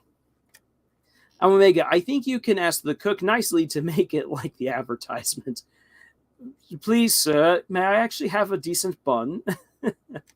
So basically how McDonald's do things with their ads. Yeah, do not be like a McDonald's and pretend that your food looks amazing and then sell something worse. How funny, I just got a hamburger for dinner just now. Great mind reading skills, Mr. Lars. I'd like to say it was all according to plan. Yes, the hamburger pick for expectation looks very delicious. Oh yes, I would eat that burger. I would take off the onions and pickles though, because I'm not a fan of pickles. And I like my onions chopped up and fried. And says, I'm starting to like this channel a lot since I'm considering majoring in English. Hey, fantastic. And I hope you have a fun time if you do major in English. Say, I've been asked many times why I didn't major in English. I'm like, because I liked history. And when I started in college, I was not expecting to be an author. I absolutely was not. I didn't even think I could write very well. And oh boy, life has sure showed me. Commoncraft says, I'm imagining someone seeing the trailers, seeing the opening line, assuming it is a false advertising via hook, and then see it as a horror comedy. It could absolutely happen that way. Adam says, while I have many qualms with the writing in this episode, I will say the action is easy 10 out of 10. I'm a Star Wars versus video enthusiast, and I had this whole tier list in my head. That's really cool there, Adam. And yes, I have to agree. There were definitely, again, there's some problems with the overall writing within the episode. The action, I agree, 10 out of 10. Incredible. And the animation is just gorgeous. I can tell that all those months spent on this episode were not wasted in the animation department. I prefer my tomatoes as paste or as a sauce. Sauce on my pizza. Oh, delicious. All right. So let's have a look at some bad examples. We got to see what Murder Drones did. Here's some bad examples. This is the quintessential bad opening. It began on a dark and stormy night. Now then, it's actually not that bad of an opening. The problem is that everything that follows afterwards is purple prose nonsense. It's such a pretentious story where this line originates from. And so you could actually have a really cool opening, but if you don't follow it up really well, like we'll see with the third example, it just begins falling apart. Plus, that's just so cliche. Then I have this as an opening. It happened once upon a time, a long time ago, redundancy, when the world was still young and wizards rode into battle atop their study lizard steeds. Yes, they're study lizard steeds. This is just a bad line for a variety of reasons. And then here's an interesting example, because I myself personally like the opening, but then the follow-up sentence is awful. Did you know that your sneeze has the same accelerative rate as a rocket ship blasting off into space? Well, there were a lot of things that Billie Jean didn't know, but what she did know was how to get her man. Yes. It began on a dark and stormy night. Sounds so nostalgic, but so cheesy. It absolutely is. And I would actually show a really hilarious scene from the movie, Throw Mama from the Train, but I would instantly get copyright struck if I showed even a part of it. Where you've got a young Billy Crystal in front of his typewriter trying to write a book, and he's trying to pull off that line. It began on a dark and stormy night. So he says, the night was dark. Well, of course the night was dark, because it's the night. The night was hot, and it was wet. The night was humid. Yes, the night was humid. The night was humid. No, it was humid during the day, and the night it was cold. Cold gives you fog. The night was foggy. No. And you just watch as he's dying, trying to write the hook to his book, and is utterly failing because he's trying to use "It began on a dark and stormy night" without ripping off "It began on a dark and stormy night." Adam, I have a whole tier list in my head of the power of each character, and all the fighting made sense. I'm so happy to say Sim was clearly in control the whole time, and I think all the starts of the Murder Drones episodes are a good start. Do you think any of the hooks were bad in any of the Murder Drones episodes? I'm glad to say I predicted Sim would only die via her own mistake. Yes, her hubris brought her low. I remember a joke. It was a dark and stormy night. It was day. This happened to us last summer. Yeah, opening up that way. Ugh. But Adam, come back to your question. I think, or actually no, this was Keanu who asked, do you think any of the hooks were bad in any of the Murder Drones episodes? I'm going to say no. So let's hear the very first one. So we just had a look at the hook for the very beginning of the series. Then for the second one, you open up with a flashback for N being in the manor, and everything is weird and creepy.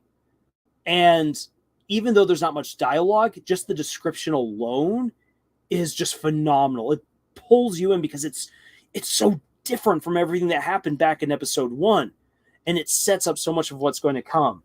Then for episode 3 is when Doll is hunting the one girl in the hallway and murders her, which was really intense and really good, helping to set up what would happen in that episode.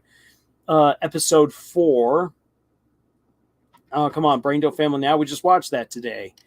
Oh, hey there, kitty. Man, why am I blanking on the opening for episode 4? Oh yeah, with the kids riding in to the Cabin Fever labs in the middle of a snowstorm. Maybe that one's a little bit weaker, but at the same time, it's gripping because you're like, oh, okay, so we're on a field trip. Well, that's interesting. I didn't think that we'd go on a field trip, and then from there it just starts going downhill so fast. Episode 5. Episode 5, returning to the manor, of course, is a real shock. Episode 6, opening up with meeting Tessa and everything that's going on there, excellent. Episode 7, opening up with them down in the real heart. Well, let's hear. Episode 7 actually opens up with the flashback to what happened to Nori, and that was incredible. So good. Concraft says episode 2's hook hard subverts expectations without being subversive when you think about it. Absolutely. It subverts your expectations for what you were going to get, but it actually sets up everything that you are going to get. It's so good. Like, it's fun. It's kind of funny to I says, hey, I love the episode 4 opening. I know you love episode 4. I think episode 4's opening is a little bit more humorous than any of the other openings. So like in terms of epicness, it's not quite there, but it hits the notes it needs to. Because episode 4 is very clearly a homage to stuff like to Friday the 13th, and it pulls it off wonderfully. Yeah. So coming off that tangent, Yuki animates. Hey, great to have you here, Yuki. I'm glad Murder Drones ended on its own terms and is not stretched out till it got convoluted, unlike Ruby. Yes, my poor sweet Ruby, and really my poor sweet Yang. I love Yang. Yang is my absolute favorite character, and I hate how she's been done dirty over time. Episode and let's see here. Meg says, "How did NMV become robot camp counselors in the begin with anyway?" They came in as counselors because the teacher was not going to babysit any of these kids while on the field trip. Uzi needed to get out there, and this was basically her best bet. And V, as we learn from her dialogue, or at least it's implied in her dialogue in episode 4, that the only reason why she hasn't killed Uzi since episode 3 is because because Uzi had promised her that by working together they could find Doll. And so she's going along with what En and Uzi want, so that way she can hunt Doll. That's why she's there to play as camp counselor, and En is there to provide backup, and because he wants to have fun and fit in with everyone. And again, because the teacher just doesn't want to do any of the work. Yeah, so even with an environment and their surroundings, it can be a good hook. Okay, I understand now. Yes. Yeah, with visual storytelling, you can do a whole lot more. You can do so much more because you can show stuff as opposed to in a book where you have to describe a whole lot. So in a book, you need to come out blazing with some really strong opening lines in order to grab your audience. Common Car says episode 4 was right after 3, so if you binge, it acts as comic relief. Yes, it absolutely does. That does work out really well as comic relief when you see them back to back. Adam says, honestly, I think it should have been a more bittersweet ending if there will be no sequel material, since it seems they had an ending set up for another season instead of the end of the series. And Adam, you weren't here earlier, I think, for that for that discussion where I was talking about how I really see the ending to the series as a excellent horror ending, because the longer you spend with that ending, the more you realize that there might be something very, very wrong going on. And there's multiple ways that you can interpret that. So you can either actually interpret it as it's really happy, hunky-dory, or you can interpret the ending as something really, really bad is going on here. And depending on that, you can actually spin off different directions for the show to go should they ever do a full second season. The teacher is best tertiary character. Yeah, the teacher is also a character I'm like, oh my gosh, he's way too relatable as someone who was a teacher. The teacher simply didn't get paid enough for this dystopian crap. 100% yes. All right. Now then, let's go with some good examples for openings. I love this one. Very top one. Seth Sun Villano wore white on the day he was to kill a king. Opening sentence. That right there. Oh, it's so good. And the rest of the chapter from that point on is just a roller coaster ride of emotions, of action, and abject slaughter. It is so good. That's the opening to The Way of Kings. It's so, so good. And that's just an intimidating opening right there. Like that sentence by itself. And if you guys agree with me or disagree with me, let me know in the chat. That line right there. Seth Sun Villano wore white on the day he was to kill a king. Is that a bomb line or is that a bomb of a line right there? Let me know. Then I have this opening, and I actually want to read from the whole of this particular paragraph. So the second line comes from the first book, Beyonders, A World Without Heroes, from Brandon Mole. And so let me get to the very first chapter, titled The Hippo. If you skip over the prologue, and the prologue is fantastic, but the prologue is actually way more slow burn. So like the prologue's opening is: the prince dangled in the darkness, shoulders aching, ancient manacles digging into his wrists as he tried to sleep. The chains prevented him from lying down. Whether it was truly light or dark, he could not say, for his enemies had stolen his sight. That is the opening hook in the prologue. And as you read through that prologue, you read how all the heroes have been defeated. That the last hero, the prince, loses, and loses big time. So now we hop on over to chapter 1, the Hippo, where we get to meet the next hero who is going to be thrown against the ultimate evil. Over the centuries, individuals have crossed from our world to Lyrian in a variety of ways. Although some travelers have journeyed between universes deliberately, normally the sudden voyagers are caught by surprise. They become lost in deep caves and emerge in an unfamiliar landscape. They pass through the natural stone arches that occasionally link our realities. They sink into deep wells, enter passageways near mountaintops, or, less often, crawl through petrified logs. But nobody has ever passed from Earth to Lyrian in a less likely way than Jason Walker. And there, you get your introduction to your new main character. You get some world building. You get a little bit of interest right there. And when you read that the title is The Hippo, you begin to think, how does a hippo get a kid to go to another universe?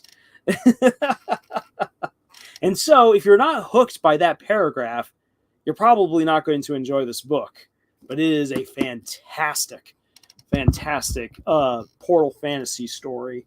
And one of these days, I'll just have to actually bite the bullet and risk the spoilers to talk about just how amazing Beyonders is. Because it's one of the best fantasy trilogies that almost no one has ever read. And let me take a drink of water.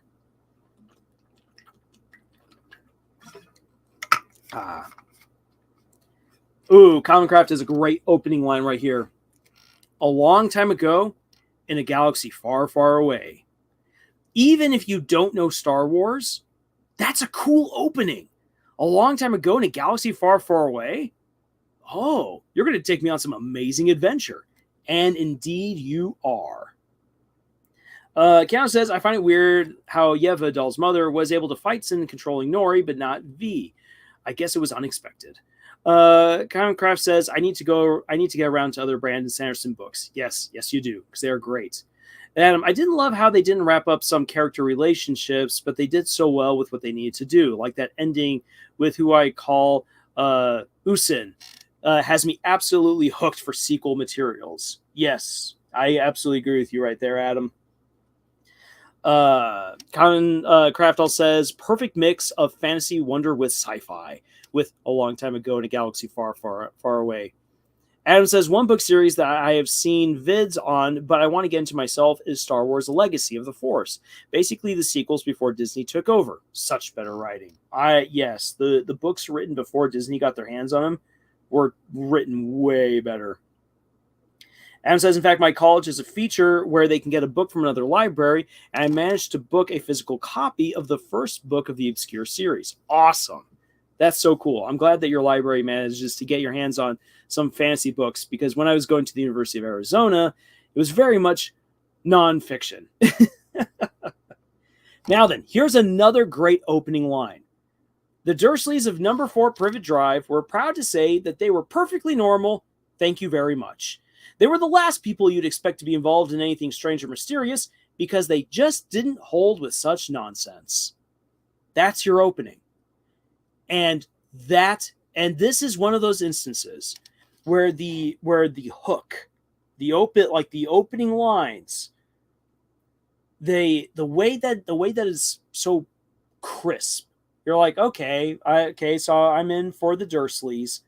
And then J.K. Rowling in that first chapter flips everything on its head. J.K. Rowling really gambled with the first chapter of her book, and it paid off. Not everyone is so lucky to introduce one feeling to completely subvert it with another before the chapter is even out.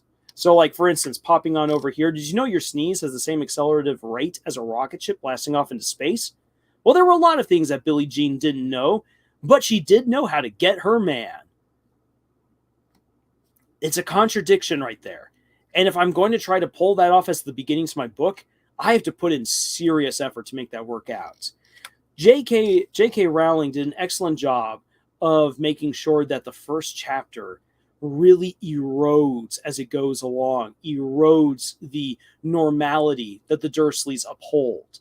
The beginning of the chapter, very normal, very prim and proper, good British middle-class society, maybe upper middle class, and then it starts getting weirder and weirder and weirder and weirder, and then by the end of the chapter, all of the characters and basically the whole setting is taking everything from the very beginning and has flipped it on its head.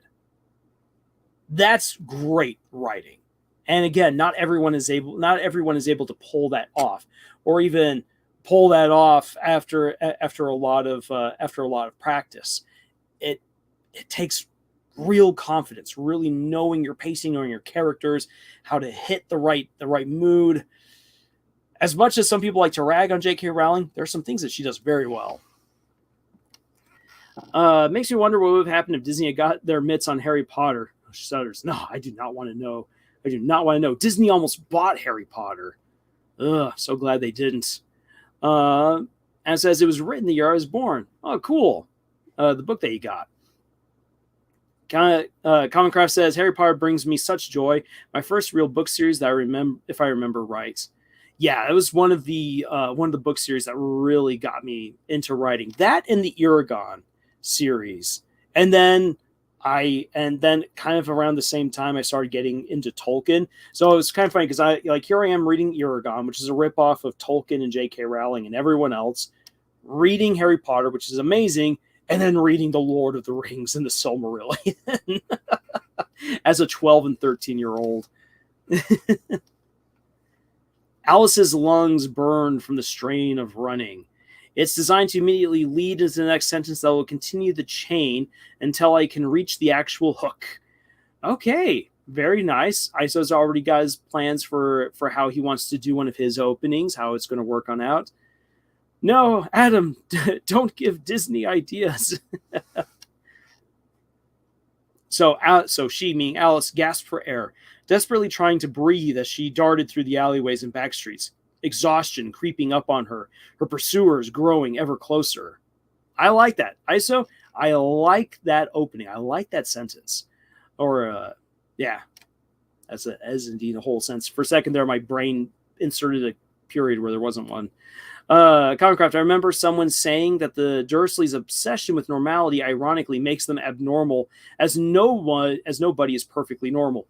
Exactly. It makes them weird, but they don't realize just how weird they are. Adam, I wonder just how much potential Murder Drones has to go Star Wars mode and go between planets. Honestly, I have a whole fic in my head. I think it could work brilliantly. There might be more planets with drones and more drones to be possessed, and suddenly there's a Sin 2.0.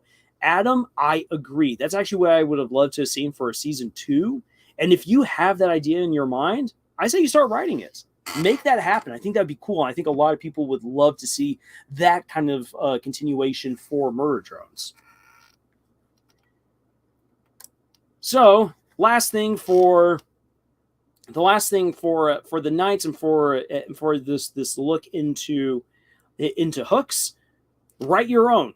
Iso's already been writing his with Alice. Again, here's the opening. So Alice's lungs burned from the strain of running. She gasped for air, desperately trying to breathe as she darted through alleyways and back streets, exhaustion creeping up on her, her pursuers growing ever closer. There's the opening. This is just the beginning of the story. Sorry, just kidding. And actually, Al says, oh, I've never considered actually doing a fanfic. It's just a fake in my head with an OC of me where he interferes with the main story. there's nothing wrong with that. Say, again, go ahead and write it. Maybe you don't ever actually have to show it to anyone if you don't want to, but I think it would be something that you would enjoy, that yourself would enjoy writing. Now then, let me actually guys, like, here's the thing. So when it comes to writing up hooks for stories, let it not just be me pontificating about do's and don'ts, being on my high horse. How about we put me to the test? How does that sound? So I'm going to read to you guys the opening to my book, Tumble Teller.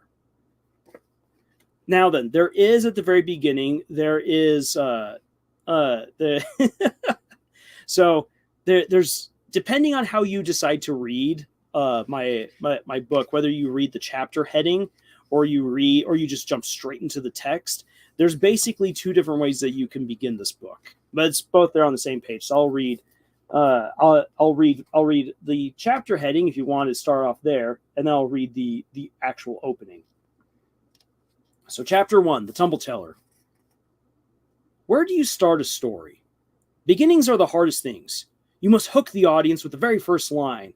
If you can't pull that off, it doesn't matter how good the rest is.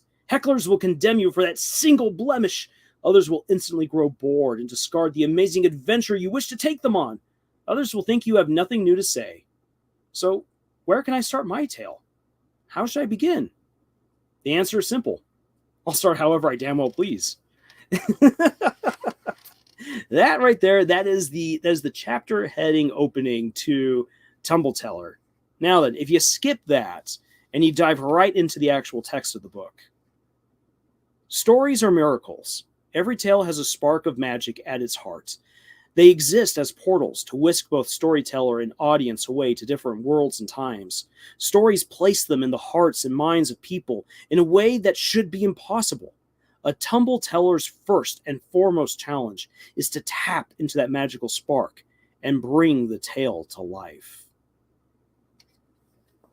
So, that is the opening to my book, Tumble Teller. Well, I want you guys to let me know there in the chat, did I actually live up to what I've been telling you guys to do? Or have I failed? Give me your honest critique and feedback. And while you type that out, I'm going to take a necessary drink.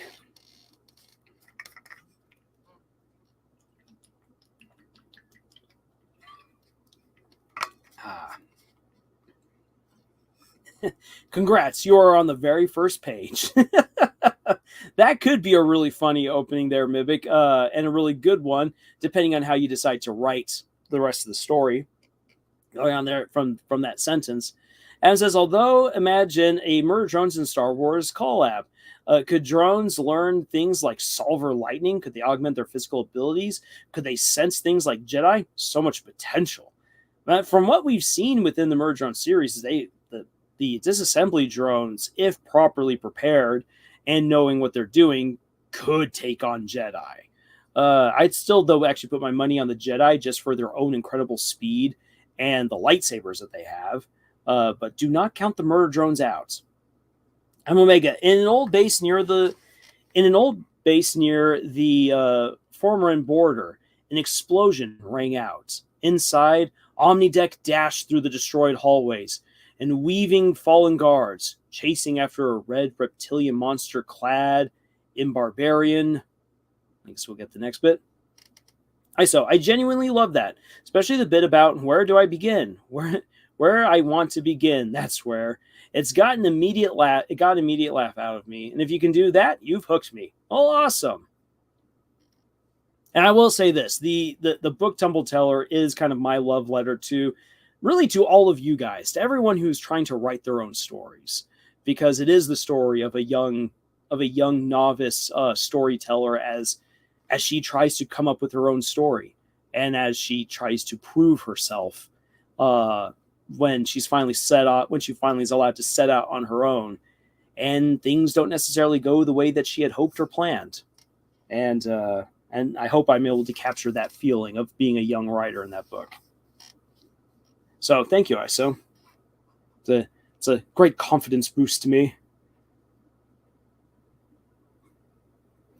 So I'll see if any of you guys have any other lines or critique that you wish to share, either from your own stories or about what I myself read. As my grandfather clock tolls 10 o'clock here, which which means I gotta get back to writing my own stuff here real soon. But Comicraft says the one hook I came up with that sounded good to me was, all right, I'm waiting for it. And also, while I'm waiting for what you guys still have to share, let me just say this. Like, where I was sharing the bit from Throw Mama from the Train, where Billy Crystal's like, the night was hot. It was wet. The night was humid. No, the day was humid and the night was cold. So the night, it was fog. The night was foggy. If you find yourself having a hard time with your opening like that, just leave it be. Start writing your story, because in the editing process, you can come back with a much better hook because you understand your story better. You do not need to beat out your brains on the rough draft with developing an amazing hook. It could happen that you're able to make it right off the bat. For other stories, it's going to take a little bit of time. So don't beat yourself up over the hook on your first draft. Write your story. If you are able to write that hook immediately, do it. But if you're not able to do it in the moment, write your story and then come back and make the hook amazing. So let's see here. To bring together all of I'm Omega's opening, in an old base near the Formoran border, an explosion rang out. Inside, Omnideck dashed through the destroyed hallways, weaving fallen guards, chasing after a red reptilian monster clad in barbarian-styled armor. It was a pretty bad situation. It was pretty bad situation-wise. And even worse, he was the idiot who set the guy free. Excellent. I'm Omega. That's an excellent opening right there. I'm sorry I butchered it a little bit, but that's good. I like it. Especially when you get to that, and even worse, he was the idiot who set the guy free. That is good. I like it. Then from Commoncraft, have you ever wondered what it would be like to wake up in the world of a story you know, to see people you used to see only as entertainment and no more? I didn't. But just because I am pinched doesn't mean the man in an animal-themed costume on the journal will go away just because I want to. Dang, I messed with the format. Comicraft, no worries. I got it, and that was fun. I like it. Adam says, I remember I had an essay I loved talking about the right time to introduce children to death. Oh, that's heavy. It was an assignment where we were reading Angela's Ashes. I think the hook was something like, what's the right time to introduce children to death? Thinking back, it's kind of a short essay, so getting to the point is probably good, but maybe could use work. LOL. Randy Bellwood, a story about storytellers and the magic of stories. It instantly tells me what I'm in for. Awesome. And that's what I'm hoping for anyone who picks up Tumble Teller, that they're like, oh, so that's what this is. Like, I'm ready. And for the reviews that I have gotten from other people, like online, like, it's really interesting reading a book where a dragon is the main character and their profession is storytelling. Because you don't expect that with dragons. And that's kind of like the little twist. It's like, ha-ha! You were expecting a human to be telling the story, or maybe an elf or something, but no, it's a dragon. Meg says, I don't know how to start this story. I should have paid more attention to Professor Lars's lessons more thoroughly. Well, Mimic, don't worry. So long, again, if you're not confident, if you're not confident in your hook at the beginning, just start writing your story. Just start going. And as you get to know your story better, you'll realize, oh, this is how I can introduce maybe some of the big stuff, like either the adventure, the romance, the thrill, the awe, the horror, the passion, the politics. I can take any one of those elements and I can encapsulate it in a very powerful sentence or two, maybe three, that will just hit very well. And again, the opening to the book in general, the first chapter, is where you then put in all this kind of information to establish one of the main characters, if not the main character, to establish the tone and the atmosphere, and to establish some of the main points of the plot going on in. Your opening sentences should not be doing that much heavy lifting. Your opening sentences are the hook that tell the audience, this is going to be fun. This is the kind of story that you're in for. Keep reading, and you'll be introduced to even more amazing stuff. So opening up a story is hard. It is, but with practice makes perfect, and you guys can all create some fantastic openings to your stories. Like again, that premise right there. What's the right time to introduce children to death? Imagine if you opened up a story or any book like that with just that one line. Then the opening right there from ISO about Alice running. Or the opening from I'm Omega with Omnideck chasing after the creature that he had been so foolish to let loose. And then from Common Craft, what would it be like if you woke up in a story that you knew? And those are all good openings. Adam says, I always thought I was going to major in math, but my passion for that has been dying, and listening to Star Wars video essays for 3 years skyrocketed my passion for English. Awesome. And that's totally fine. I used to be really good at math and enjoy math. Not so much anymore. And that's because I went into history. Al says, I have noticed the influence in my writing. I've written lines. I've realized someone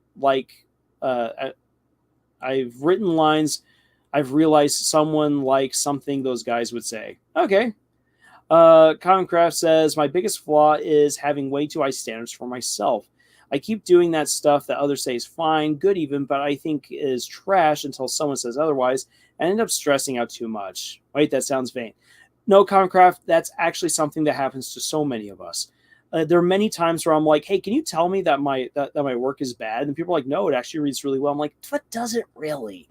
And that's just because we see the flaws ourselves in our stories. We are our own worst critics. And what you have to learn to do, Common Craft, is you just have to learn to improve as you go and to accept, I wrote that. And if other people like it, then they like it. It is good. And I will continue to work to make something even better. And I think that that's a far more positive attitude to channel that kind of worry and negative energy. Meg says, okay, God, thank you, Mr. Lars. I may have gotten an F in this class, but F stands for fabulous in my book. Mimic, you are doing fantastic. You do not have an F, unless it is for fabulous. Comcraft says, I meant that I can throw away stuff that is good unless someone says it is good. And that's where having a writing group really comes in handy, Comcraft, so that way they can give you feedback on what you're writing and let you know what is good or what you can fix and that, or what needs to be axed and thrown away. And that will definitely help you improve overall as an author.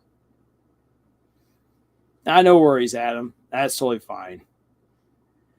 Well, all right. You're welcome, Comcraft. I'm glad that I can say some stuff that helps you out.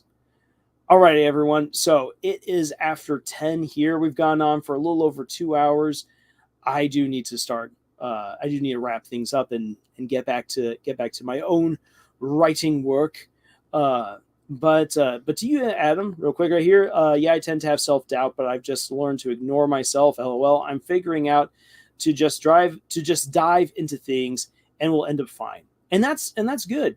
Like, it's fine to just dive into a project, dive into that passion, and see where it takes you. It's in the editing process where great ideas really come to life.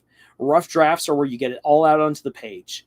And in the editing process is where you really begin to refine things and where your ideas become more concrete, more mature, and become what you always wanted them to be. Mimic, I love the SpongeBob pick, by the way. Yep, and that's where so many authors end up feeling like, look at this beautiful that I've gotten into. Yep. Say all of us are here at some point, just like with SpongeBob, but we can overcome it. This won't go on for another 3 hours. Where did the time go? Yeah, I'm considering making some video essays, working on a potential script, but kind of hesitant to start a new thing. I just need to dive in. Adam, absolutely, go ahead, do that. Come up with a script, make a video essay. And when you've done that, come and share the link with us. I'll be happy to check it out, along with anyone else here who is interested in what you have to say, which there will be plenty of people who will probably be interested in whatever you got to say. And never sell yourself short.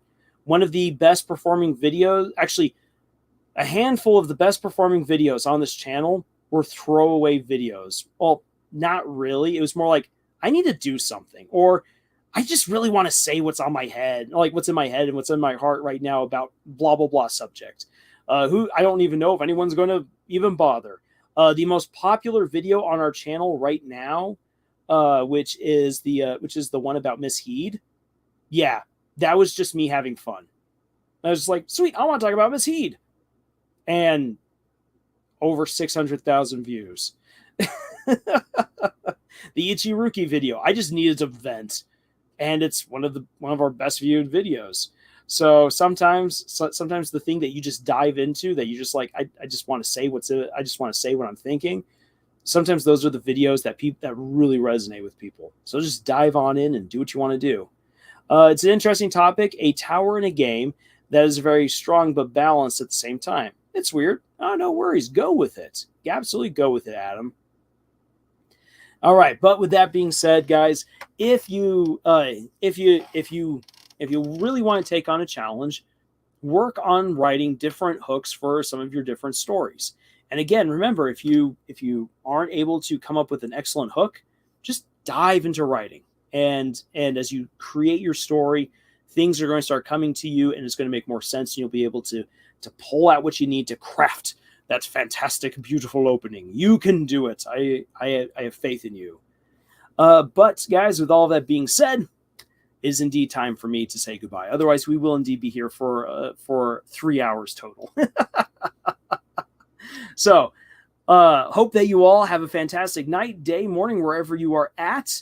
And please do look forward to when we have when we release the full review and analysis for Murder Drones, episode 8, Absolute End. I'm going to try to get that done as soon as possible, while balancing that with my own writing. Plus, also, I need to get out the review and analysis for season 6 of The Dragon Prince.